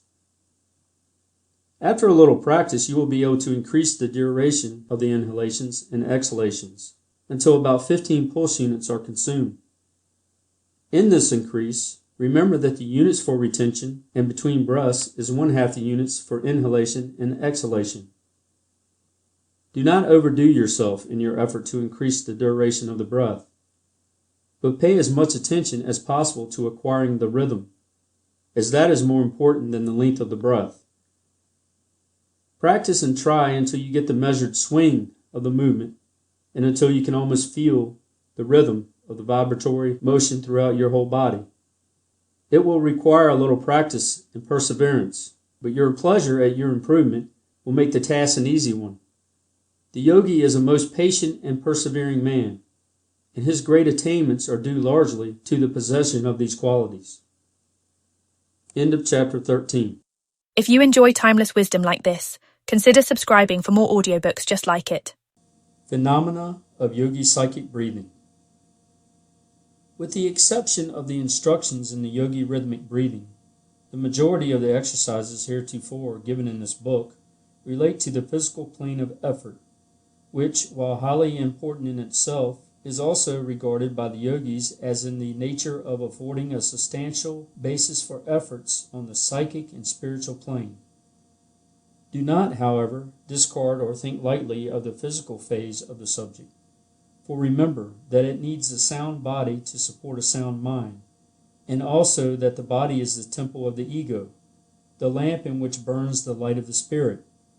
Everything is good in its place, and everything has its place. The developed man is the all-around man, who recognizes body, mind, and spirit, and renders to each its due. Neglect of either is a mistake which must be rectified sooner or later, a debt which must be repaid with interest. We will now take up the psychic phase of the Yogi Science of Breath in the shape of a series of exercises, each exercise carrying with it its explanation. You will notice that in each exercise, rhythmic breathing is accompanied with the instructions to carry the thought of certain desired results. This mental attitude which gives the will a clear track upon which to exercise its force. We cannot in this work go into the subject of the power of the will, and must assume that you have some knowledge of the subject. If you have no acquaintance with the subject, you will find that the actual practice of the exercises themselves will give you a much clearer knowledge than any amount of theoretical teaching. For as the old Hindu proverb says, he who tastes a grain of mustard seed knows more of its flavor than he who sees an elephant load of it. 1. General directions for yogi psychic breathing. The basis of all yogi psychic breathing is the yogi rhythmic breath, instruction regarding which we gave in our last chapter. In the following exercises, in order to avoid useless repetition, we will say merely, breathe rhythmically, and then give the instruction for the exercise of the psychic force, or directed willpower working in connection with the rhythmic breath vibrations. After a little practice, you will find that you will not need a count after the first rhythmic breath, as the mind will grasp the idea of time and rhythm, and you will be able to breathe rhythmically at pleasure, almost automatically. This will leave the mind clear for the sending of the psychic vibrations under the direction of the will. See the following first exercise for directions in using the will. 2. Prana distributing. Lying flat on the floor or bed, completely relaxed, with hands resting lightly over the solar plexus, over the pit of the stomach where the ribs begin to separate, breathe rhythmically. After the rhythm is fully established, will that each inhalation will draw in an increased supply of prana, or vital energy from the universal supply, which will be taken up by the nervous system and stored in the solar plexus. At each exhalation, will that the prana, or vital energy, is being distributed all over the body, to every organ and part, to every muscle, cell, and atom, to nerve, artery, and vein, from the top of your head to the soles of your feet, invigorating, strengthening, and stimulating every nerve, recharging every nerve center, sending energy, force, and strength all over the system. While exercising the will, try to form a mental picture of the inrushing prana, coming in through the lungs and being taken up at once by the solar plexus. Then with the exhale and effort, being sent to all parts of the system, down to the fingertips and down to the toes. It is not necessary to use the will with an effort. Simply commanding that which you wish to produce and then making the mental picture of it is all that is necessary. Calm command with the mental picture is far better than forcible willing, which only dissipates force needlessly. The above exercise is most helpful and greatly refreshes and strengthens the nervous system and produces a restful feeling all over the body. It is especially beneficial in cases where one is tired or feels a lack of energy. 3. Inhibiting pain. Lying down or sitting erect, breathe rhythmically, holding the thought that you are inhaling prana. Then when you exhale, send the prana to the painful part to re-establish the circulation and nerve current. Then inhale more prana for the purpose of driving out the painful condition. Then exhale, holding the thought that you are driving out the pain. Alternate the two above mental commands. And with one exhalation, stimulate the part, and with the next, drive out the pain. Keep this up for 7 breaths. Then practice the cleansing breath and rest a while. Then try it again until relief comes, which will be before long. Many pains will be found to be relieved before the 7 breaths are finished. If the hand is placed over the painful part, you may get quicker results. Send the current of prana down the arm and into the painful part. 4. Directing the circulation. Lying down or sitting erect, breathe rhythmically, and with the exhalations direct the circulation to any part you wish, which may be suffering from imperfect circulation. This is effective in cases of cold feet or in cases of headache, the blood being sent downward in both cases. In the first case, warming the feet, and in the latter, relieving the brain from too great pressure. In the case of headache, try the pain inhibiting first, then follow with sending the blood downward. You will often feel a warm feeling in the legs as the circulation moves downward. The circulation is largely under the control of the will, and rhythmic breathing renders the task easier. 5. Self-healing. Lying in a relaxed condition, breathe rhythmically, and command that a good supply of prana be inhaled. With the exhalation, send the prana to the affected part for the purpose of stimulating it. Vary this occasionally by exhaling, with the mental command that the disease condition be forced out and disappear. Use the hands in this exercise, passing them down the body from the head to the affected part. In using the hands in healing yourself or others, always hold the mental image that the prana is flowing down the arm and through the fingertips into the body, thus reaching the affected part and healing it. Of course, we can give only general directions in this book, without taking up the several forms of disease in detail. But a little practice of the above exercise, varying it slightly to fit the conditions of the case, will produce wonderful results. Some yogis follow the plan of placing both hands on the affected part, and then breathing rhythmically, holding the mental image that they are fairly pumping prana into the diseased organ and part, stimulating it and driving out diseased conditions, as pumping into a pail of dirty water will drive out the latter and fill the bucket with fresh water. This last plan is very effective if the mental image of the pump is clearly held, the inhalation representing the lifting of the pump handle and the exhalation the actual pumping. 6. Healing others. We cannot take up the questioning of the psychic treatment of disease by prana in detail in this book, as such would be foreign to its purpose. But we can and will give you simple, plain instructions whereby you may be enabled to do much good in relieving others. The main principle to remember is that by rhythmic breathing and controlled thought, you are enabled to absorb a considerable amount of prana, and are also able to pass it into the body of another person, stimulating weakened parts and organs, and imparting health and driving out disease conditions. You must first learn to form such a clear mental image of the desired condition that you will be able to actually feel the influx of prana and the force running down your arms and out of your fingertips into the body of the patient. Breathe rhythmically a few times until the rhythm is fairly established. Then place your hands upon the affected part of the body of the patient, letting them rest lightly over the part.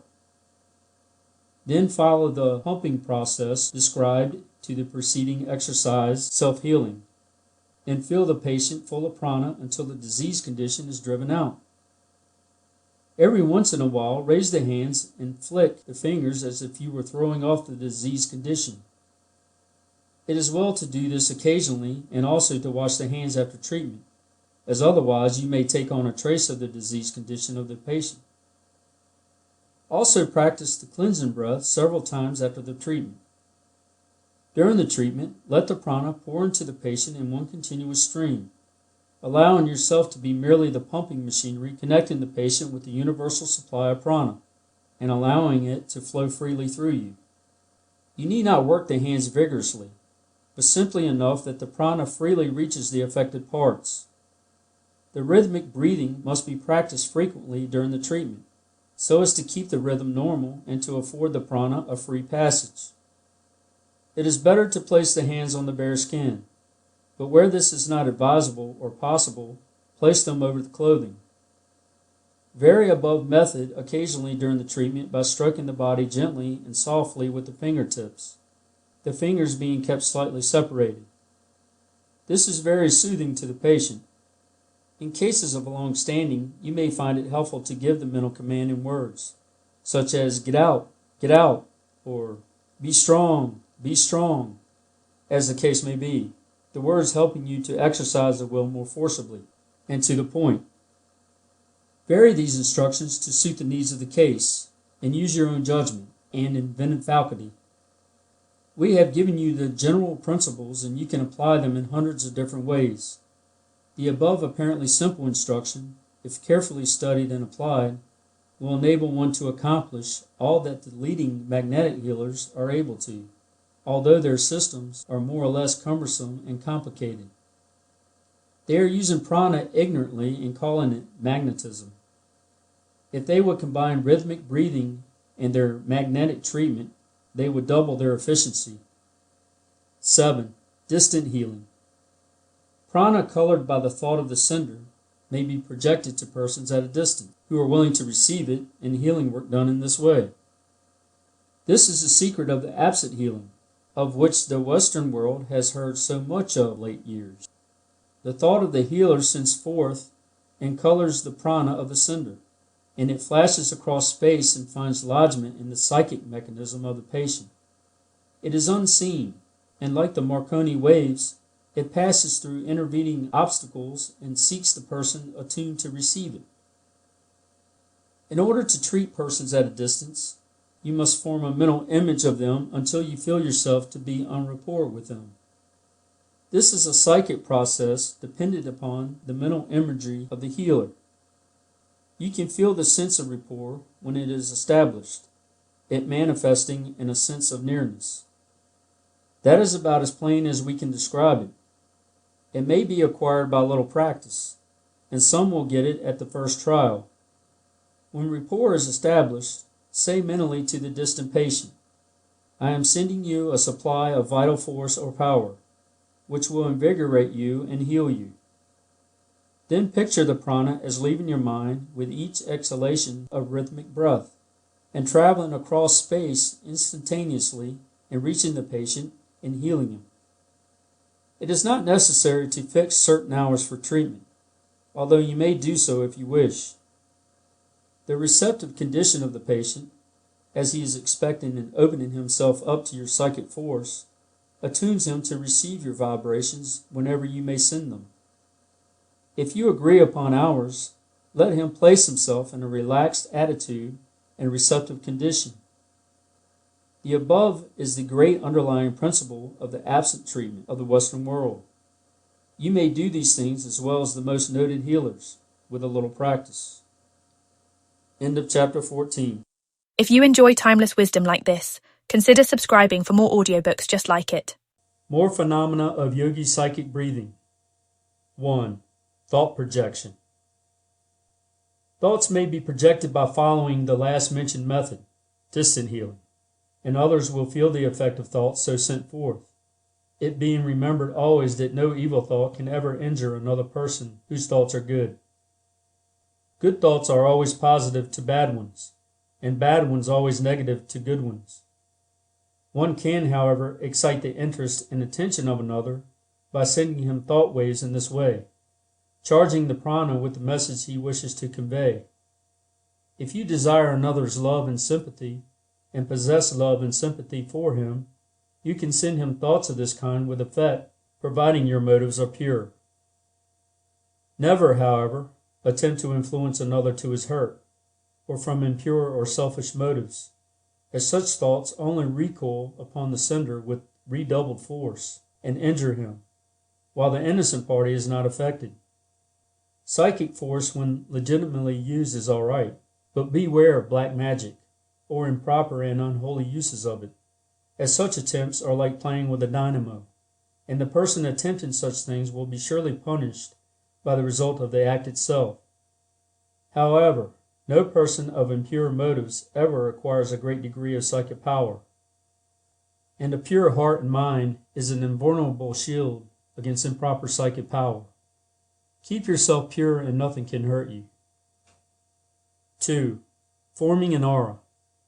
If you are ever in the company of persons of a low order of mind, and you feel the depressing influence of their thought, breathe rhythmically a few times, thus generating an additional supply of prana, and then by means of the mental image method, surround yourself with an egg-shaped thought aura, which will protect you from the gross thought and disturbing influences of others. 3. Recharging yourself. If you feel that your vital energy is at a low ebb and that you need to store up a new supply quickly, the best plan is to place the feet close together, side by side of course, and to lock the fingers of both hands in any way that seems the most comfortable. This closes the circuit, as it were, and prevents any escape of prana through the extremities. Then breathe rhythmically a few times, and you will feel the effect of the recharging. 4. Recharging others. If some friend is deficient in vitality, you may aid him by sitting in front of him, your toes touching his, and his hand in yours. Then both breathe rhythmically, you forming the mental image of sending prana into his system, and he holding the mental image of receiving the prana. Persons of weak vitality or passive will should be careful with whom they try this experiment, as the prana of a person of evil desires will be colored with the thoughts of that person, and may give him a temporary influence over the weaker person. The latter, however, may easily remove such influence by closing the circuit, as before mentioned, and breathing a few rhythmic breaths, closing with the cleansing breath. 5. Charging water.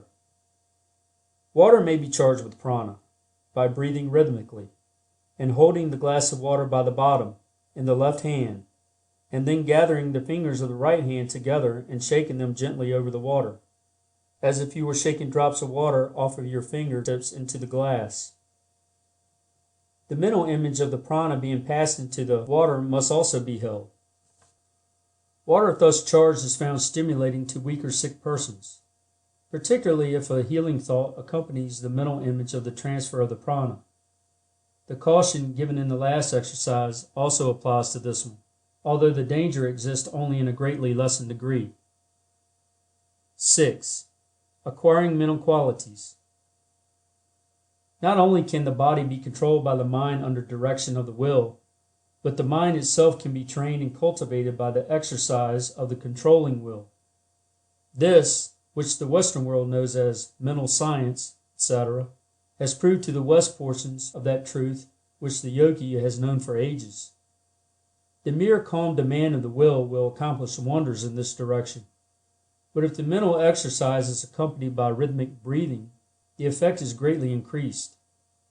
Desirable qualities may be acquired by holding the proper mental image of what is desired during rhythmic breathing.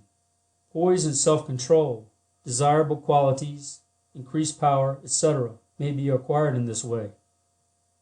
Undesirable qualities may be eliminated by cultivating the opposite qualities. Any or all the mental science exercises, treatments, and affirmations may be used with the yogi rhythmic breath.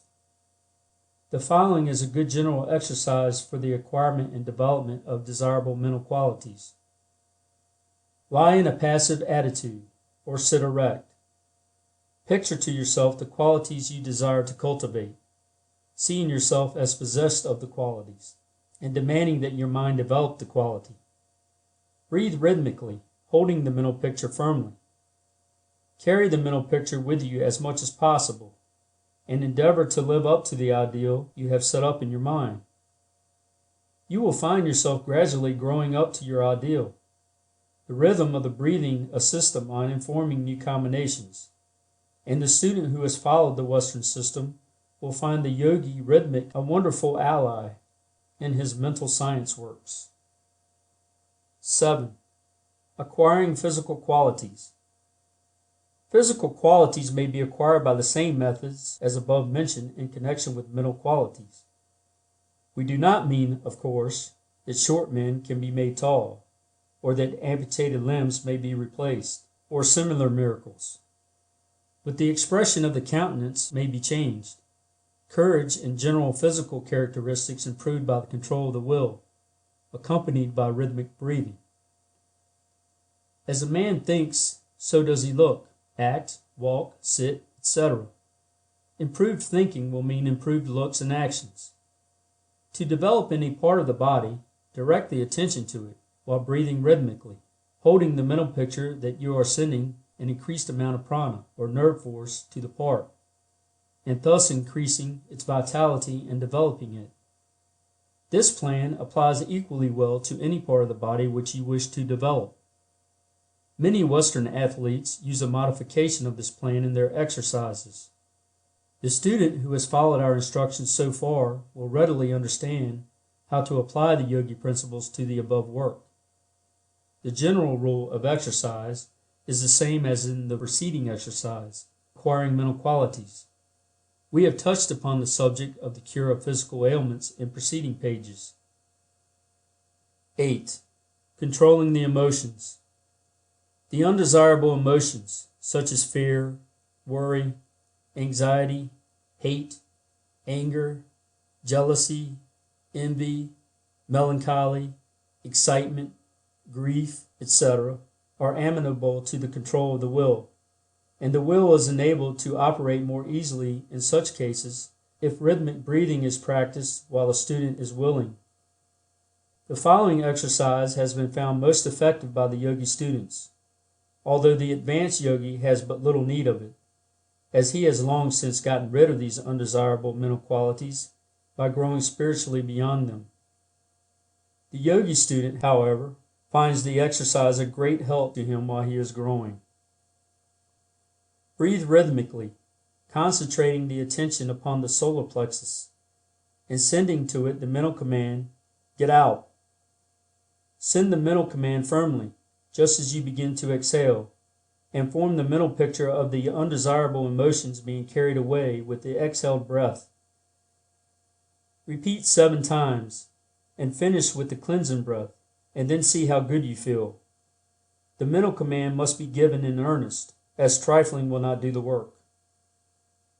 9. Transmutation of the reproductive energy. The yogis possess great knowledge regarding the use and abuse of the reproductive principle in both sexes. Some hints of this esoteric knowledge have filtered out and have been used by Western writers on the subject, and much good has been accomplished in this way. In this little book, we cannot do more than touch upon the subject, and omitting all except a bare mention of theory. We will give a practical breathing exercise whereby the student will be enabled to transmute the reproductive energy into vitality for the entire system, instead of dissipating and wasting it in lustful indulgences in or out of the marriage relations. The reproductive energy is creative energy and may be taken up by the system and transmuted into strength and vitality, thus serving the purpose of regeneration instead of generation. If the young men of the Western world understood these underlying principles, they would be saved much misery and unhappiness in after years, and would be stronger mentally, morally, and physically. This transmutation of the reproductive energy gives great vitality to those practicing it. They will be filled with great vital force, which will radiate from them and will manifest in what has been called personal magnetism. The energy, thus transmuted, may be turned into new channels and used to great advantage. Nature has condensed one of its most powerful manifestations of prana into reproductive energy, as its purpose is to create. The greatest amount of vital force is concentrated in the smallest area. The reproductive organism is the most powerful storage battery in animal life, and its force can be drawn upward and used, as well as expended in the ordinary functions of reproduction, or wasted in riotous lusts. The majority of our students know something of the theories of regeneration, and we can do little more than to state the above facts, without attempting to prove them. The yoga exercise for transmuting reproductive energy is simple. It is coupled with rhythmic breathing and can be easily performed. It may be practiced at any time, but is especially recommended when one feels the instinct most strongly, at which time the reproductive energy is manifesting and may be most easily transmuted for regenerative purposes. The exercise is as follows. Keep the mind fixed on the idea of energy and away from ordinary sexual thoughts or imaginings. If these thoughts come into the mind, do not be discouraged, but regard them as manifestations of a force which you intend using for the purposes of strengthening the body and mind. Lie passively or sit erect, and fix your mind on the idea of drawing the reproductive energy upward to the solar plexus, where it will be transmuted and stored away as a reserve force of vital energy. Then breathe rhythmically, forming the mental image of drawing up the reproductive energy with each inhalation. With each inhalation, make a command of the will that the energy be drawn upward from the reproductive organization to the solar plexus. If the rhythm is fairly established and the mental image is clear, you will be conscious of the upward passage of the energy and will feel its stimulating effect. If you desire an increase in mental force, you may draw it up to the brain instead of to the solar plexus by giving the mental command and holding the mental image of the transmission to the brain. The man or woman doing mental creative work or bodily creative work will be able to use this creative energy in their work by following the above exercise, drawing up the energy with the inhalation and sending it forth with the exhalation. In this last form of exercise, only such portions as are needed in the work will pass into the work being done, the balance remaining stored up in the solar plexus. You will understand, of course, that it is not the reproductive fluids which are drawn up and used, but the etheric energy which animates the latter, the soul of the reproductive organ, as it were. It is usual to allow the head to bend forward easily and naturally during the transmuting exercise. 10. Brain stimulating. The yogis have found the following exercise most useful in stimulating the action of the brain for the purpose of producing clear thinking and reasoning. It has a wonderful effect in clearing the brain and nervous system, and those engaged in mental work will find it most useful to them, both in the direction of enabling them to do better work, and also as a means of refreshing the mind and clearing it after arduous mental labor. Sit in an erect posture, keeping the spinal column straight and the eyes well to the front, letting the hands rest on the upper part of the legs. Breathe rhythmically, but instead of breathing through both nostrils, as in the ordinary exercises, press the left nostril closed with the thumb and inhale through the right nostril. Then remove the thumb and close the right nostril with the finger, and then exhale through the left nostril. Then, without changing the fingers, inhale through the left nostril, and changing fingers, exhale through the right.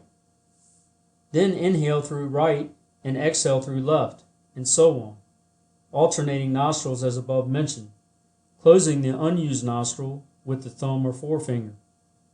This is one of the oldest forms of yogi breathing, and is quite important and valuable, and is well worthy of acquirement.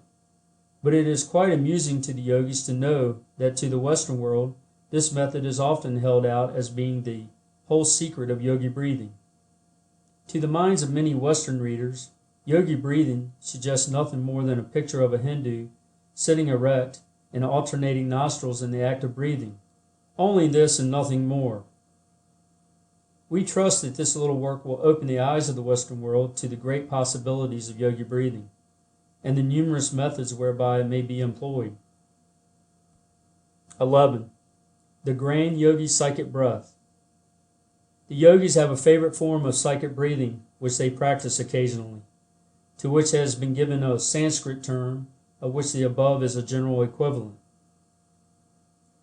We have given it last, as it requires practice on the part of the student in the line of rhythmic breathing and mental imagery, which he has now acquired by means of the preceding exercises.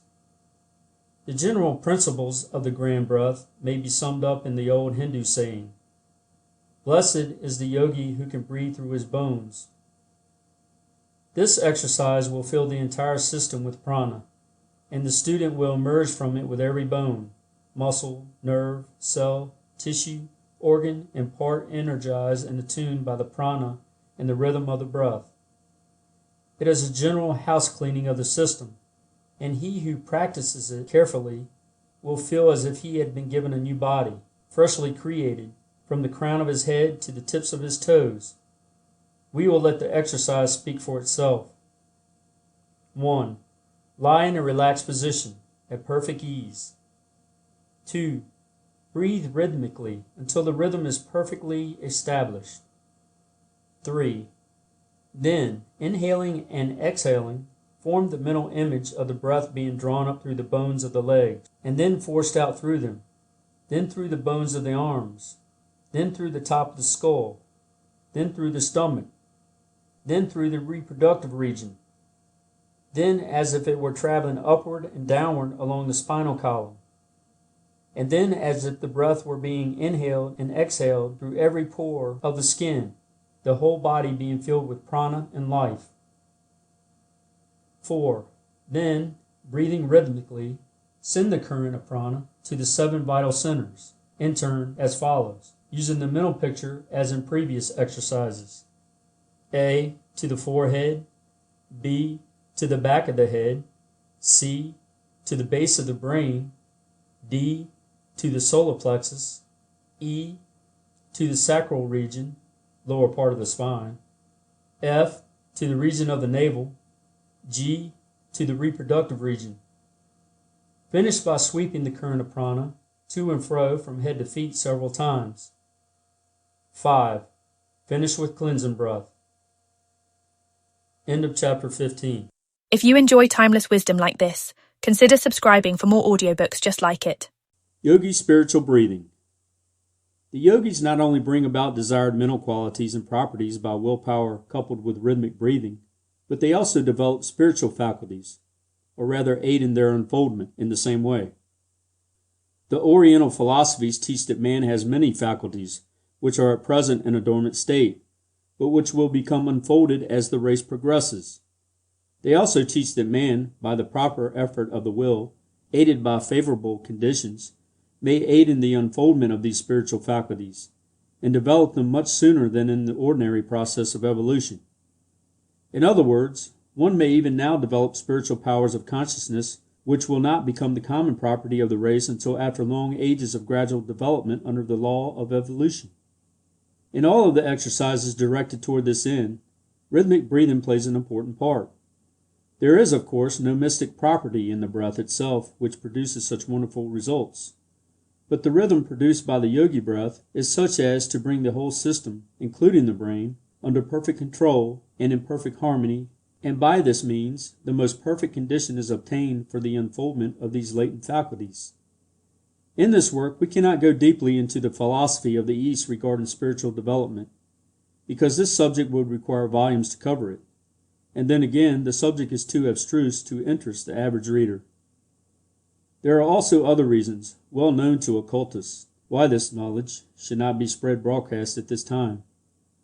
Rest assured, dear student, that when the time comes for you to take the next step, the way will be opened out before you. When the Shela, student, is ready, the Guru, master, appears. In this chapter, we will give you directions for the development of two phases of spiritual consciousness, i.e. 1. The consciousness of the identity of the soul, and 2. The consciousness of the connection of the soul with the universal life. Both of the exercises given below are simple, and consist of mental images firmly held, accompanied with rhythmic breathing. The student must not expect too much at the start, but must make haste slowly, and be content to develop as does the flower, from seed to blossom. Soul consciousness. The real self is not the body or even the mind of man. These things are but a part of his personality, the lesser self. The real self is the ego, whose manifestation is in individuality. The real self is independent of the body, which it inhabits, and is even independent of the mechanism of the mind, which it uses as an instrument. The real self is a drop from the divine ocean, and is eternal and indestructible. It cannot die or be annihilated, and no matter what becomes of the body, the real self still exists. It is the soul. Do not think of your soul as a thing apart from you, for you are the soul, and the body is the unreal and transitory part of you which is changing in material every day, and which you will someday discard. You may develop the faculties so that they will be conscious of the reality of the soul, and its independence of the body. The yogi plan for such development is by meditation upon the real self or soul, accompanied by rhythmic breathing. The following exercise is the simplest form. Exercise. Place your body in a relaxed, reclining position. Breathe rhythmically, and meditate upon the real self, thinking of yourself as an entity independent of the body, although inhabiting it and being able to leave it at will. Think of yourself not as the body, but as a spirit, and of your body as but a shell, useful and comfortable, but not a part of the real you. Think of yourself as an independent being, using the body only as a convenience. While meditating, ignore the body entirely, and you will find that you will often become almost entirely unconscious of it, and will seem to be out of the body, to which you may return when you are through with the exercise. This is the gist of the yogi meditative breathing methods, and if persisted in, will give one a wonderful sense of the reality of the soul, and will make him seem almost independent of the body. The sense of immortality will often come with this increased consciousness, and the person will begin to show signs of spiritual development, which will be noticeable to himself and others. But he must not allow himself to live too much in the upper regions, or to despise his body, for he is here on this plane for a purpose, and he must not neglect his opportunity to gain the experiences necessary to round him out, nor must he fail to respect his body, which is the temple of the spirit. The universal consciousness. The spirit in man, which is the highest manifestation of his soul, is a drop in the ocean of spirit, apparently separate and distinct, but yet really in touch with the ocean itself and with every other drop in it. As man unfolds in spiritual consciousness, he becomes more and more aware of his relation to the universal spirit, or universal mind as some term it. He feels at times as if he were almost at one ment with it, and then again he loses a sense of contact and relationship. The yogis seek to attain this state of universal consciousness by meditation and rhythmic breathing, and many have thus attained the highest degree of spiritual attainment possible to man in this stage of his existence. The student of this work will not need the higher instruction regarding adeptship at this time, as he has much to do and accomplish before he reaches that stage. But it may be well to initiate him into the elementary stages of the yogi exercises for developing universal consciousness. And if he is in earnest, he will discover means and methods whereby he may progress. The way is always open to him who is ready to tread the path. The following exercise will be found to do much toward developing the universal consciousness in those who faithfully practice it. Exercise. Place your body in a reclining, relaxed position. Breathe rhythmically, and meditate upon your relationship with the universal mind of which you are but an atom. Think of yourself as being in touch with all, and at one ment with all. See all as one, and your soul as part of that one. Feel that you are receiving the vibrations from the great universal mind, and are partaking of its power and strength and wisdom. The two following lines of meditation may be followed. A. With each inhalation, think of yourself as drawing into yourself the strength and power of the universal mind. When exhaling, think of yourself as passing out to others that same power, at the same time being filled with love for every living thing, and desiring that it be a partaker of the same blessings which you are now receiving. Let the universal power circulate through you. B. Place your mind in a reverential state, and meditate upon the grandeur of the universal mind, and open yourself to the inflow of the divine wisdom, which will fill you with illuminating wisdom, and then let the same flow out from you to your brothers and sisters whom you love and would help. This exercise leaves with those who have practiced it a newfound sense of strength, power, and wisdom, and a feeling of spiritual exaltation and bliss. It must be practiced only in a serious reverential mood, and must not be approached triflingly or lightly. General directions. The exercises given in this chapter require the proper mental attitude and conditions, and the trifler and person of a non-serious nature, or one without a sense of spirituality and reverence, had better pass them by, as no results will be attained by such persons, and besides, it is a willful trifling with things of a high order, which course never benefits those who pursue it. These exercises are for the few who can understand them, and the others will feel no attraction to try them.